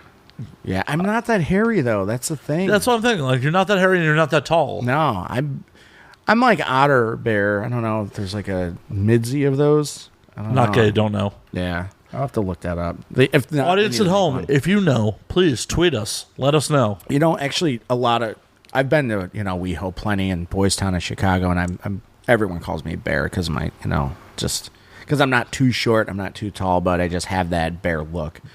But I'm not. My chest and my back isn't hairy. My arm, like elbow up, it's just like very little hair. Maybe you're like a Pooh Bear. You're just going for honey. Yes, actually, Pooh Bear. That was my guy when I was a kid. Yeah.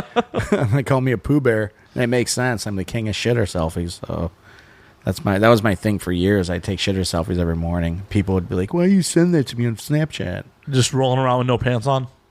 Pretty much, yeah. Like shirt, no pants. Yeah, just sitting on a toilet, taking a picture, taking a selfie. The old shitter selfies. No, you did that whole bit like when I was at. Oh, you saw that? Yeah, I saw that. Yeah, my first 45 minutes of the day when I'm taking a dump.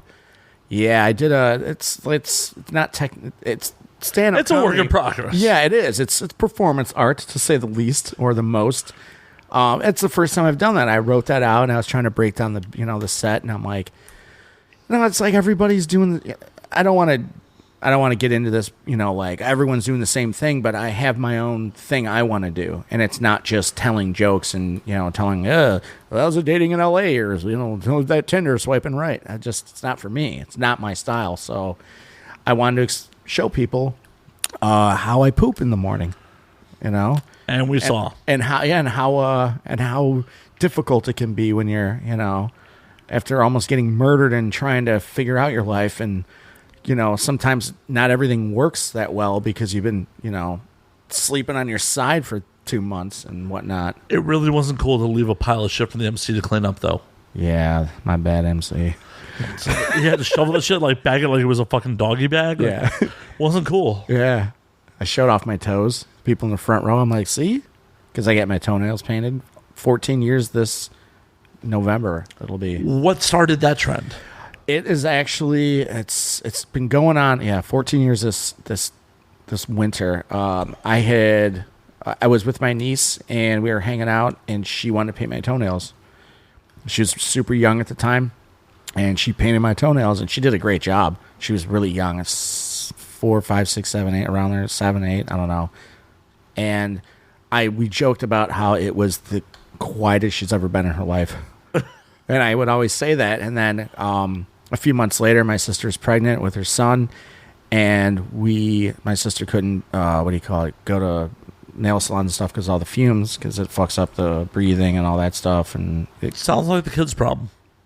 yeah. She was, she's just, Well, she was, temporarily it's the kid's problem. If she gives birth to a retard, it's definitely her problem. yeah.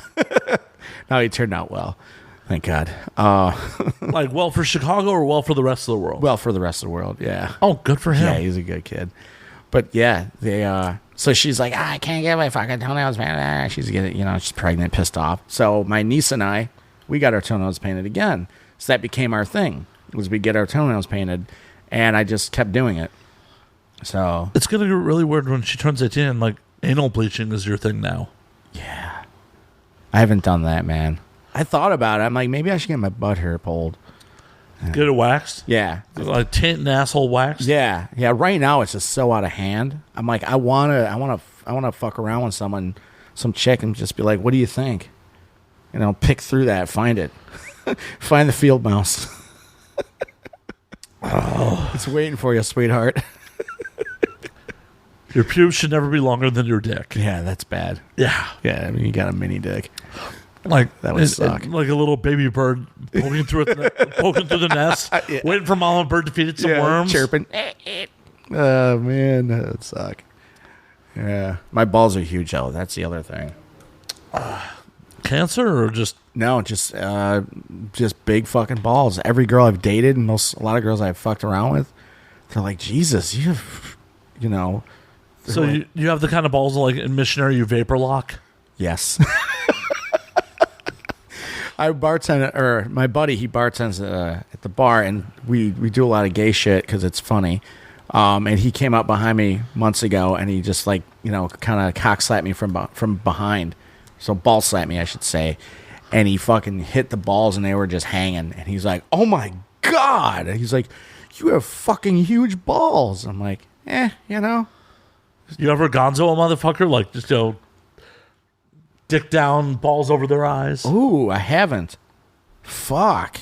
I got something to do if any ladies out Not there. it. Like, for the audience at home, I am touching my nose right now. Not it. Not it. I've had a fair amount to drink tonight, but I have not had that much to drink. Yeah, that's borderline weird. Not too weird, but borderline. On this show, never. No, Never. Not at all. It'd be weird if it happened. Yeah. It's not weird for me to be like, not it. Yeah. Fuck. Yeah, so they're pretty big. That's why I got to unload at least once a day. If not, I just walk around with a halfie. Have you, like, seen a doctor about them? Yeah, I actually just got checked up. I just got I've had insurance for a while and went to my doctor and he played with them. Breaks. Ladies in Los Angeles, Trevor has insurance. I have insurance, ladies. Marry up now. Yeah, I have insurance. And he checked them and he's like, "Oh, they're good." I'm like, "Yeah, that's right. I keep checking them, buddy." He's like, "What?" I'm like, "No, nothing. Sorry, my bad." It's been a while, Doc. Those gentle hands. Yeah, I know. Old man. He's like, I was scared. I'm like, God, I hope he doesn't fucking croak in here. He's been grabbing balls since World War II. That's true. Yeah. A lot of experience. Yeah, he liked them. He was down there for a while, so. But yeah, all clean. Did all the tests, all that shit, and I was like, fuck. Oh, I'm glad you don't have to lose a ball like Tom Green. Yeah, that would suck, man. Oh. Well, I mean, if you get an MTV special out of it, would it suck that bad? Yeah, I mean, I don't plan on ever having kids. I don't mind. I just like the loads I jump, so I think you would probably produce less if you have one ball. Probably. Or maybe that one ball just turns into like Superman of balls and just can just jizz twice as much. It's like when you go blind and you're like, oh, I have better sense of smell? Yeah, exactly. That could be it. That one ball just turns into a fucking freak. It just can just produce. Just shooting ropes? Oh, God. Yes, shoot the fucking rope. Shoot the rope. Oh, tying it up in the ear and everything. Yanking it down. I mean, how viscous is your semen? How viscous? Yeah. I'm not familiar with that word. Like how thick? It's pretty thick. It's pretty thick? It's gooey, yeah. It tastes good, too. Do you really know that, or are you just being funny? Did someone snowball you? I've never been snowballed. Or I've never snowballed. It may have scraped across my mouth at one point in my sexual encounters with What, you were female. just like, when you were so young, you like, shot a load that, like, oh. Oh, I wish. That'd be so cool if I could shoot Peter North loads. Oh, he's a fucking god. In my early 20s, I definitely shot a load over my head. Yeah? No, not me. I mean, I definitely went like a handful of days without jerking off and like one I wish. That's awesome, dude. Good for you. I mean, this 20 years ago? Yeah, I can't do that. But it was just like, holy fuck. Yeah. Like, Where'd it go? Like, weirded me out. Like, oh, God, that should have been in my stomach. Yeah. I would just hump everything I could. I get so bored of jerking off, I just hump things. This one time, this is a fucked up story I really want to tell on stage, but since we're on the topic, fuck it, let's do this. Let's do it. 7th grade, somewhere in junior high. And it was at the end of the summer, and there was a carnival, and I forgot who won. Someone in my family won a stuffed animal, and it was this big life-size stuffed Dalmatian. I hope my buddies hear this because I've told the story to them, and I was like, I'll never tell this again. And of course, they told like everybody, but now I'm going to tell everybody. So, anyways. So parents are gone, no one's in the house, you know. I was like, and I was just, this fucking boner wouldn't go away. And I'm like, oh, and I just looked at the stuffed animal and it had a little hole in it. I was like, I gotta fuck that thing. I gotta fuck something. Like, because like when you're at a certain age, it's just like jerking off isn't enough. It's like, right.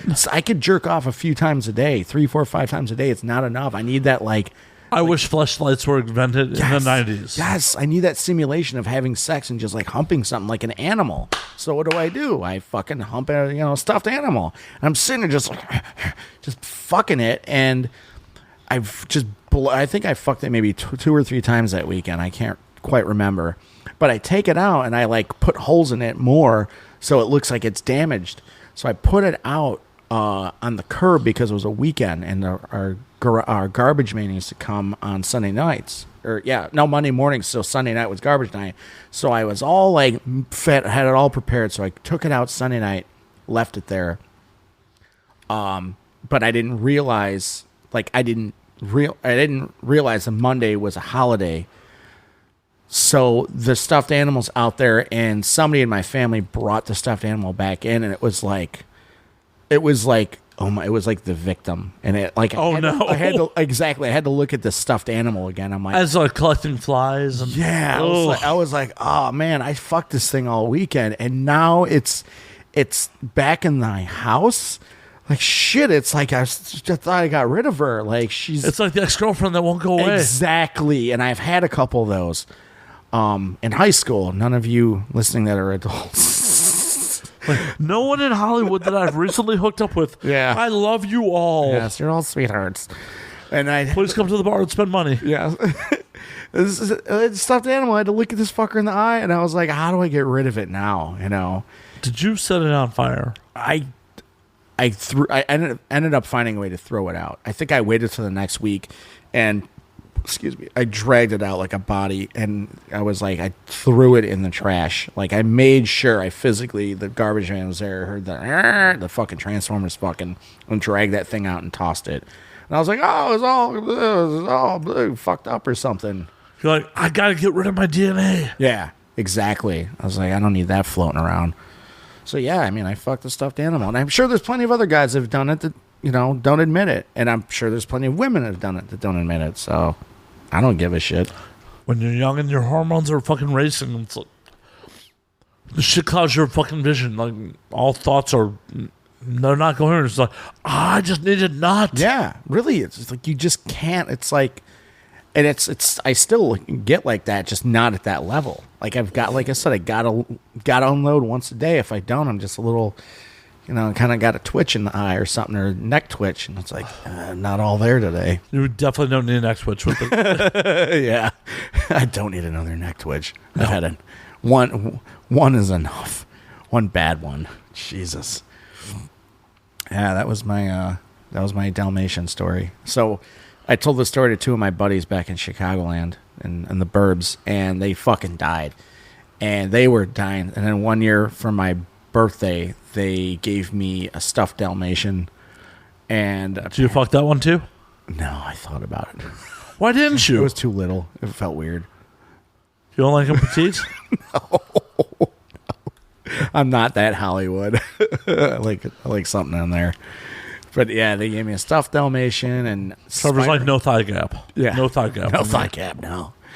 And the Spider-Man underwear. I can't remember where that story came from, but they gave me Spider-Man underwear, which I still wear to this day. For the audience at home, I think he's wearing it right now. Yeah, Bowen and Malloy. I still wear it to this day. Thank you guys. But yeah, it was. It was. And I think they told me. I told them that story again at a bar, when I was dating this girl, and I don't know what she did about it. I think she just didn't understand it, like couldn't comprehend. And it was at a bar where a girl I used to date was working, and I didn't know that she was working. And I ended up there with a girl I was dating, and then my buddies came in, and it just was like, I need to do something. I need to say something fucked up to take this tension away. So, of course, I threw myself into the pit, and I was like, oh, I once fucked a stuffed Dalmatian. And that was my way to break the ice, because it was just really awkward. You don't say. Yeah. You make mistakes when you're fucking stupid. And 29 and 30. Hold on. I can't remember how old I was. I'm still in my mid-30s. I make dumb mistakes all the time. Yeah, we'll make them till we're dead. That's fine. I don't That's mind. the hope. Yeah. That's the hope. Like, if I'm not making dumb mistakes, I may be dead already. Yeah, or you're boring as fuck, and no one wants a boring ass podcast host. And you are not boring, by the way. What? I know that. I don't need you to fucking words. I know words. Is validation? Is that Yeah, I don't need your validation. Yeah. I do need more whiskey. There we go. Now he's talking. Elijah Craig. Or am I not supposed to say that? Yeah, I'll clean up in post. But yeah, that's how much damage I've done to a 94 proof bottle already. Fucking rock star, man. I've drank like a quart of coffee, so Yeah, he's drinking like 20 ounces of coffee. yeah, I don't plan on sleeping ever. Sleep's overrated. It is, yeah. I'll sleep when I'm dead. Warren Zevon said it best, man. Right? I'll sleep when I'm dead. Yeah, fuck that. God, what else? What is going on? What is new for the Dojo of Comedy? Well, we're booking a lot. Starting to do 2 shows. Couple nights, Friday, Saturday. We're gonna have 2 shows a night. We have a new. Well, I've talked about the Show Up, Go Up. That's starting next month on Sundays. I'm doing every other Sunday. Oh no, the Show Up, Go Up is every Monday. The second and fourth Sunday a month is gonna be with Nick from the Comedy Store. He works there. He's gonna be doing a show. He's super cool. It's going to be like a very like interactive party show. A lot of, like not forcing, but encouraging people to drink and have a good time. I don't know nothing about that. No, not at all. Alcohol is bad, ladies and gentlemen. Yeah. I'll drink to that. Yeah. Tuesdays and Thursdays are one-off shows. Wednesdays are dark. Friday, Saturday are double headers. And then I've got some random nights or, one-off shows. There's actually 2 books. So it's getting to the point where, the goal is to have comedy there. It'd be great to have it 7 nights a week, 2 shows a night. That's the ultimate goal. And, I'm working with a lot of, obviously, Sam Tripoli, one of the best in the business. And The great Sam Tripoli. the great Sam Tripoli. How are you? Trevor, how are you? I love Sam so much. Hey, on a random night when you got nothing going, I would love to do a fucking live podcast that would just get fucking weird. Dude, yeah. I've got stuff next month open. I've got nights open. You can build it or something. Get some people in there. Have some fun with it. So have some comics out. Like, because you get a feel for the show. Like, it's just random fucking bullshitting. Yeah, it is. It's exactly what it is. It's just a conversation at the end of a bar. Oh, my tagline, huh? Yeah. Oh, honesty in advertising. And Look at that. Look at that. Yeah, that's years ago. That's how I wanted to format mine. Actually, this is something I've been trying to tell this story to Sam for a while, but he's been out of town for like 10 days. So, he's something about Anthony Bourdain and his mom's a big fan or something. And I was like, hey, dude, I had dinner with Anthony Bourdain years ago. Like, I think it's six years ago, maybe, in Vegas. 6 years ago, I had dinner with Anthony Bourdain at Carnivino, which is Mario Batali's restaurant in How'd Vegas. this come about? His wife, well, ex-wife, she's a big jiu-jitsu fan, or not fan, practitioner, and I had connected with her through a company I worked with my sister and her husband, and she loved the company, and one thing led to another. Bourdain has been in and out of, whatever he's part of the Vegas scene because he's Anthony fucking Bourdain. Right. So we're like just kind of connected, and we're all out there at the same time during before the UFC went, strictly with Reebok, but we go out there for the Fan Expo, and we had said, hey, let's do dinner. He's like, okay. And then we're like, okay, yeah. And me being the person I am, I'm like, yeah, that's what everyone says. We're like, all right, this is where to meet, da-da-da. And I'm like, so this is happening? I had to, like, psych myself out of this is actually going to happen. I'm going to have dinner with the Anthony fucking Bourdain. Like, okay, let's get your shit together, Trevor. Get your head on straight. And we legit had dinner in this, like, private area of Carnivino in Vegas, which I think is in the Palazzo. Mario Batali, I think part owner, whatever. It's one of his restaurants out there. And for the first half hour, I actually at the table, I got to sit right next to Bourdain. The first half hour, I was fucking speechless. I legit wanted to just pet his face because I was like, is this really a human in front of me or a TV? And I was like, and he's telling stories. I'm like, he's real. This motherfucker is real. He's sitting next to me. We're getting fucking lit. We're drinking, eating some of the best food in the country.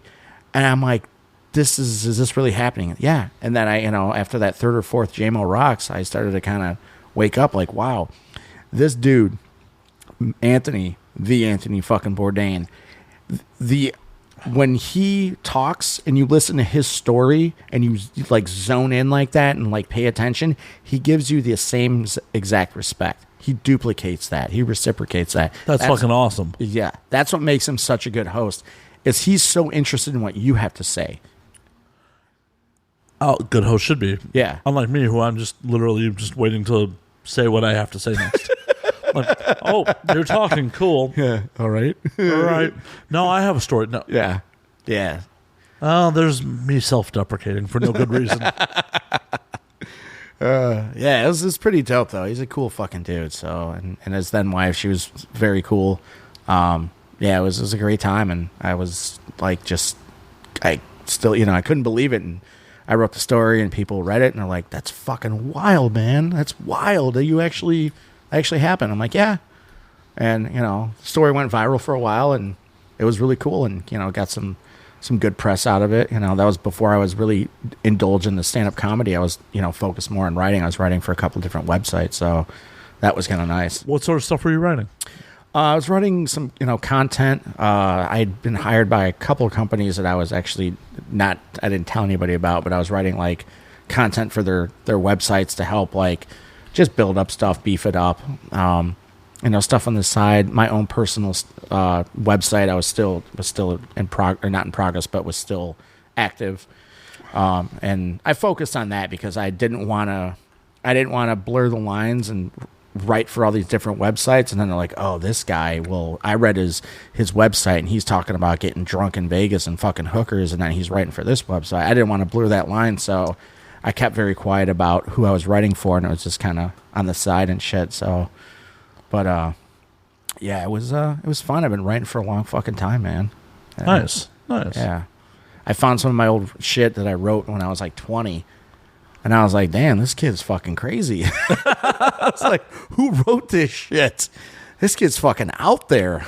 20 seems like a lifetime ago. I know, man. It was. I think about it. I'm like, it's like you go back in your head. You're like, what the fuck? What the fuck? It's bizarre. Like all the people you meet and then you just never talk to again. I know. It's fucking tragic. But that's part of life. Like, you grow apart from people. You may be connected at one point, but, like, your paths diverge. Like, one of my really good friends married with, like, 3 stepkids and a kid of his own. I'm like, oh, shit.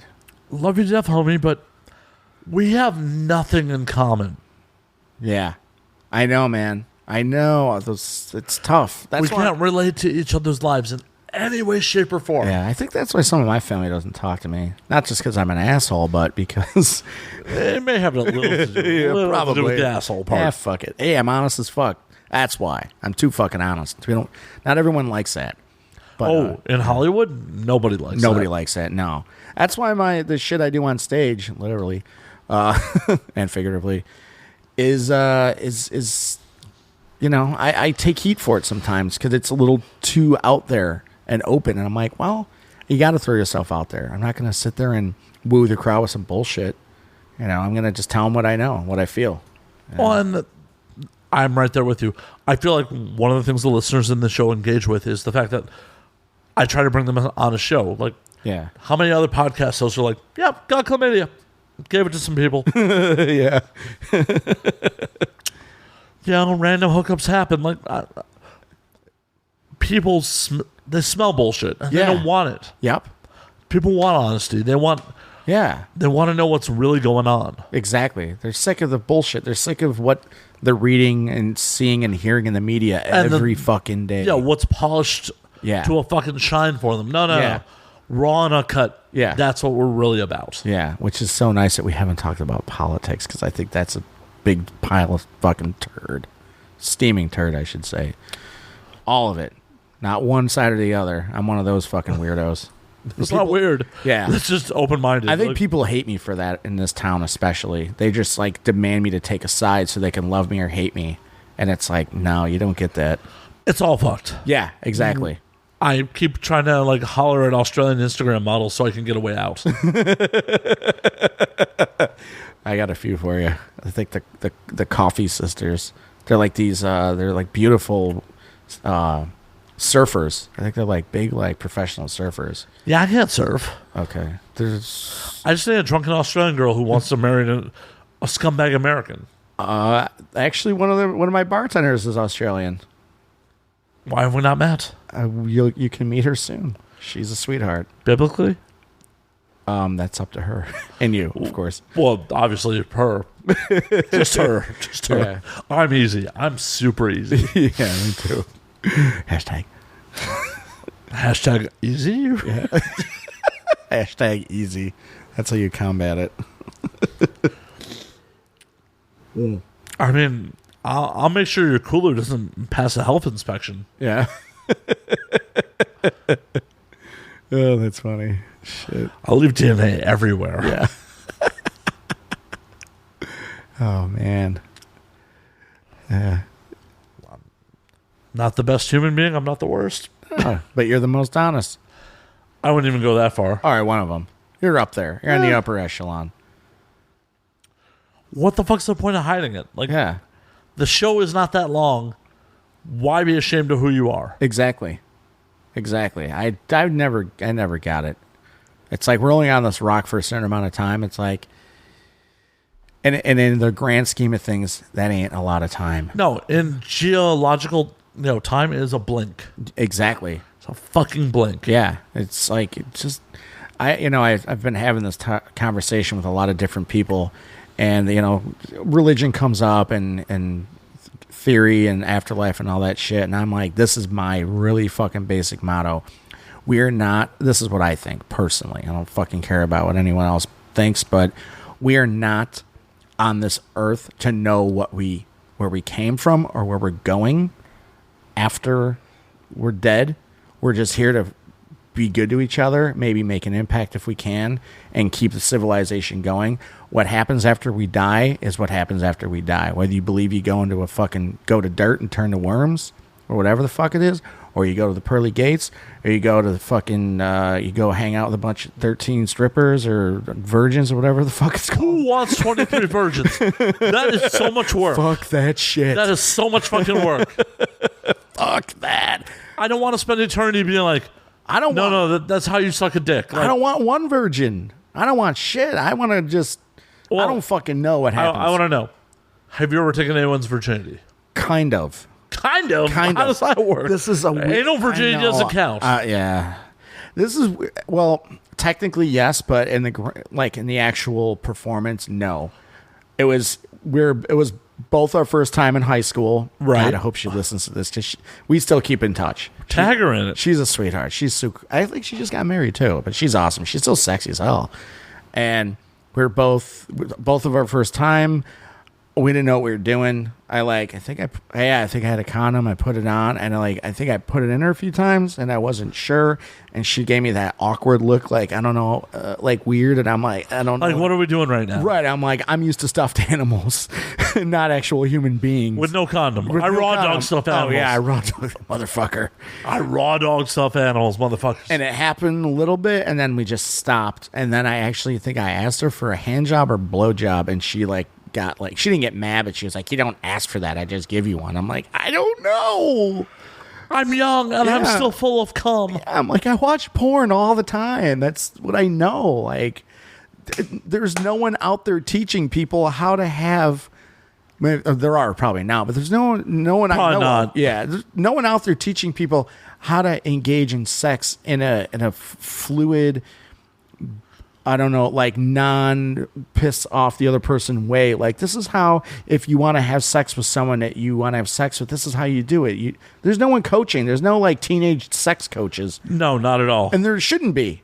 You know, you just kind of learn on your own. You figure it out. Trial and error, motherfuckers. Yeah, or you just watch porn or fuck stuff. No. Please don't watch porn. Don't watch porn. I take that back. Don't watch porn to learn how to fuck. Yeah, you turn into you fuck your head up. That I was so fucked up from all the porn. Like, watch porn to jerk off. Don't watch porn to learn how to fuck. Oh man, it fucked me up so bad. I was such a fucking idiot. I didn't have sex for years after that because I was just like watching porn. I'm like, I can't perform like that. My dick isn't 12 inches long. I can't shoot like Peter fucking North. Like, I can't do this. So, speaking of someone who has had sex with multiple porn performers, I personally remember, like, when a porn performer wants to bang, like, I'm just happy to be in the moment. Like, yeah. Oh, you want to have sex with me? Like, I don't have a porn dick. Yeah. 100%. 1,000%, I do not have a porn dick. Like, this is where you want to be for the moment? Awesome. Yeah.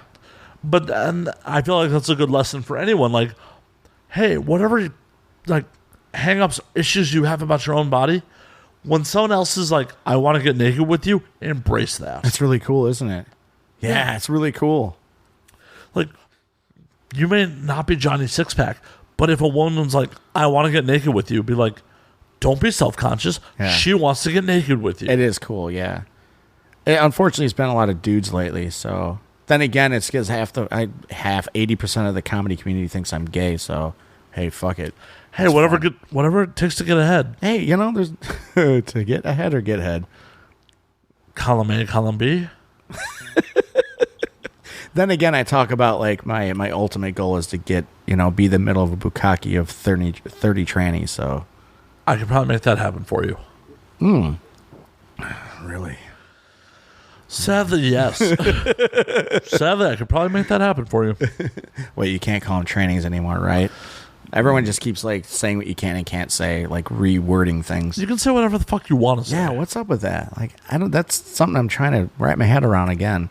It's like there's like 12 people out there that aren't even in power that somehow became in power that are telling us what we can and can't say. I'm like, huh? Fuck them. Yeah, like, huh? Like, I thought we still had freedom of speech within reason, but I'm pretty sure I said both retard and faggot on this episode.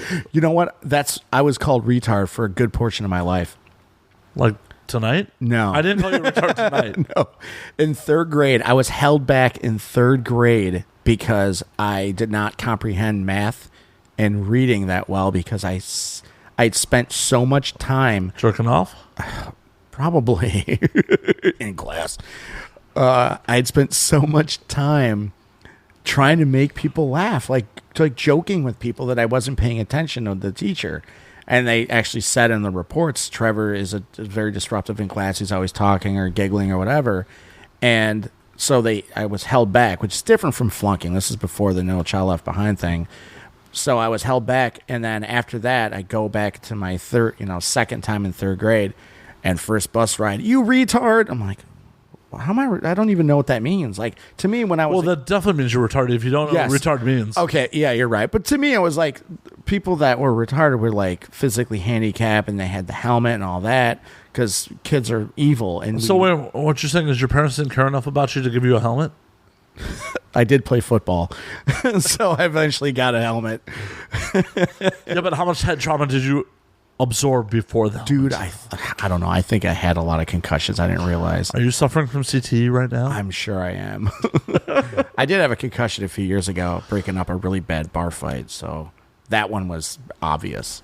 But yeah, I was called retard for a good portion of my life, and then I developed into a broad-shouldered man at a young age, and it just stopped immediately. No one fucked with me after. I also had like actual facial hair. You know, like he's like a human, like a man. Like, don't fuck with this animal. He's hairy and he's got broad shoulders. Don't call him the R word. Right? He has mongoloid strength too. Yeah, exactly. So that was kind of cool. Yeah, but yeah, I got thrown on that. Where'd I go? Oh, and Flunker Boy. That was my favorite when I got called Flunker Boy. Hey, Flunker Boy.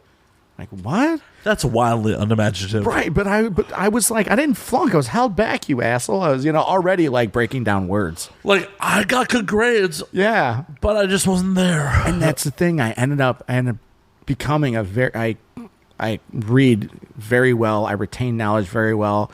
I'm pretty fucking strong with numbers. Like I'm not like a mathematician, but I understand the concept to a very strong level. After reading about the Fibonacci sequence and the song Lateralis by Tool, like I've read about that in detail, like trying to comprehend that. Like that's where my head went with numbers. Is like I want to learn more about this shit because I didn't take the time. I didn't respect it in school. Yeah, it only took that long. These things happen. Yeah. You're talking to someone who graduated from alternative night school. Oh, no way. Yep. Really? So, you were in high school in Illinois. Yeah. You were required 4 years of gym when you graduated, right? Yeah, yeah. Unless you had some physical ailment. Right. Well, so I rolled into senior year needing 2.5 years of gym. Oh, shit. Because I ditched a lot of gym. I did too. So when I was 18 in February, I checked myself into alternative night school. Okay. Because in night school, gym is not a requirement. So did you get your GED, your GED? No, I have a diploma. From what school did you graduate Evanston from? Township. Addison Township? Evanston. Oh, Evanston. Oh, that's where Piven's from. He's actually an Evanston guy. Yeah, no, he is. His mother's theater is actually a block and a half from my apartment that I went to in high school. Yep. And Jake Johnson from New Girl? He's an Evanston guy, too. Well, and of course, John Cusack. Yeah, well, yeah. And then Lamar, I think I'm pronouncing it wrong, Morris, he's on New Girl as well. He's from Wheaton, Warrenville, Lombard area, West Suburbs, which is next to me. And Anders Holm went to high school with me. Who did? Anders from Workaholics. Yeah. Shit, that's right. My yearbooks are up there. I'll show you a picture of him from senior year. Fuck, man. Yeah, I went to Naperville North. North Side, Naperville. And there's a couple people, comedians that are from the Naperville area that I've kind of run into and stuff. But Naperville gets a bad rap because of how nice it's become. Like, how do you hate on granted, I have my bits about Naperville and stuff, but it's like the town is doing well. It's like affluent, it's prospering, it's doing well. It's just a little too conservative. That's never funny. Yeah, exactly. Well-to-do is never funny. Nobody wants someone that was born in a good life to be successful. They want, everybody wants the lovable loser. Exactly. But on that note, Trevor is actually last call. Yes. Okay. So where can we find you on the social media and all that fun shit? It's simple. Trevor Keveloh. The last name is spelled K-E, V as in Victor, E-L-O-H altogether. So Trevor Keveloh. Facebook, Twitter, Instagram. What else is out there? Pornhub, X-Hamster. No, don't go to X-Hamster and find me. Pay for your fucking porn, motherfuckers. Yeah, that's where you find me. And then the Dojo of Comedy. Yeah, it's just the Dojo of Comedy altogether. That's same thing. Facebook, Twitter, Instagram. So yeah, that's where to find. No, for our LA listeners, definitely come out to the Dojo of Comedy. You'll definitely see me out there fucking getting drunk watching comedy. Yeah, it's at 7038 West Sunset Boulevard. It's upstairs of Sycamore Tavern at Sunset and La Brea on the Sunset. Free motherfucking parking. Free parking, baby, and $5 drinks every comedy show, upstairs only. Fuck yeah. Fuck yeah. You can find me at Matt_Slayer on Twitter, Matt Slayer on Instagram, Matt F. Slayer on Facebook. You can find the podcast at And Now We Drink on Twitter, and Now We Drink _ on Instagram. You can just call it here a fucking night. I've had a bit to drink. Yeah. Night all. Wait.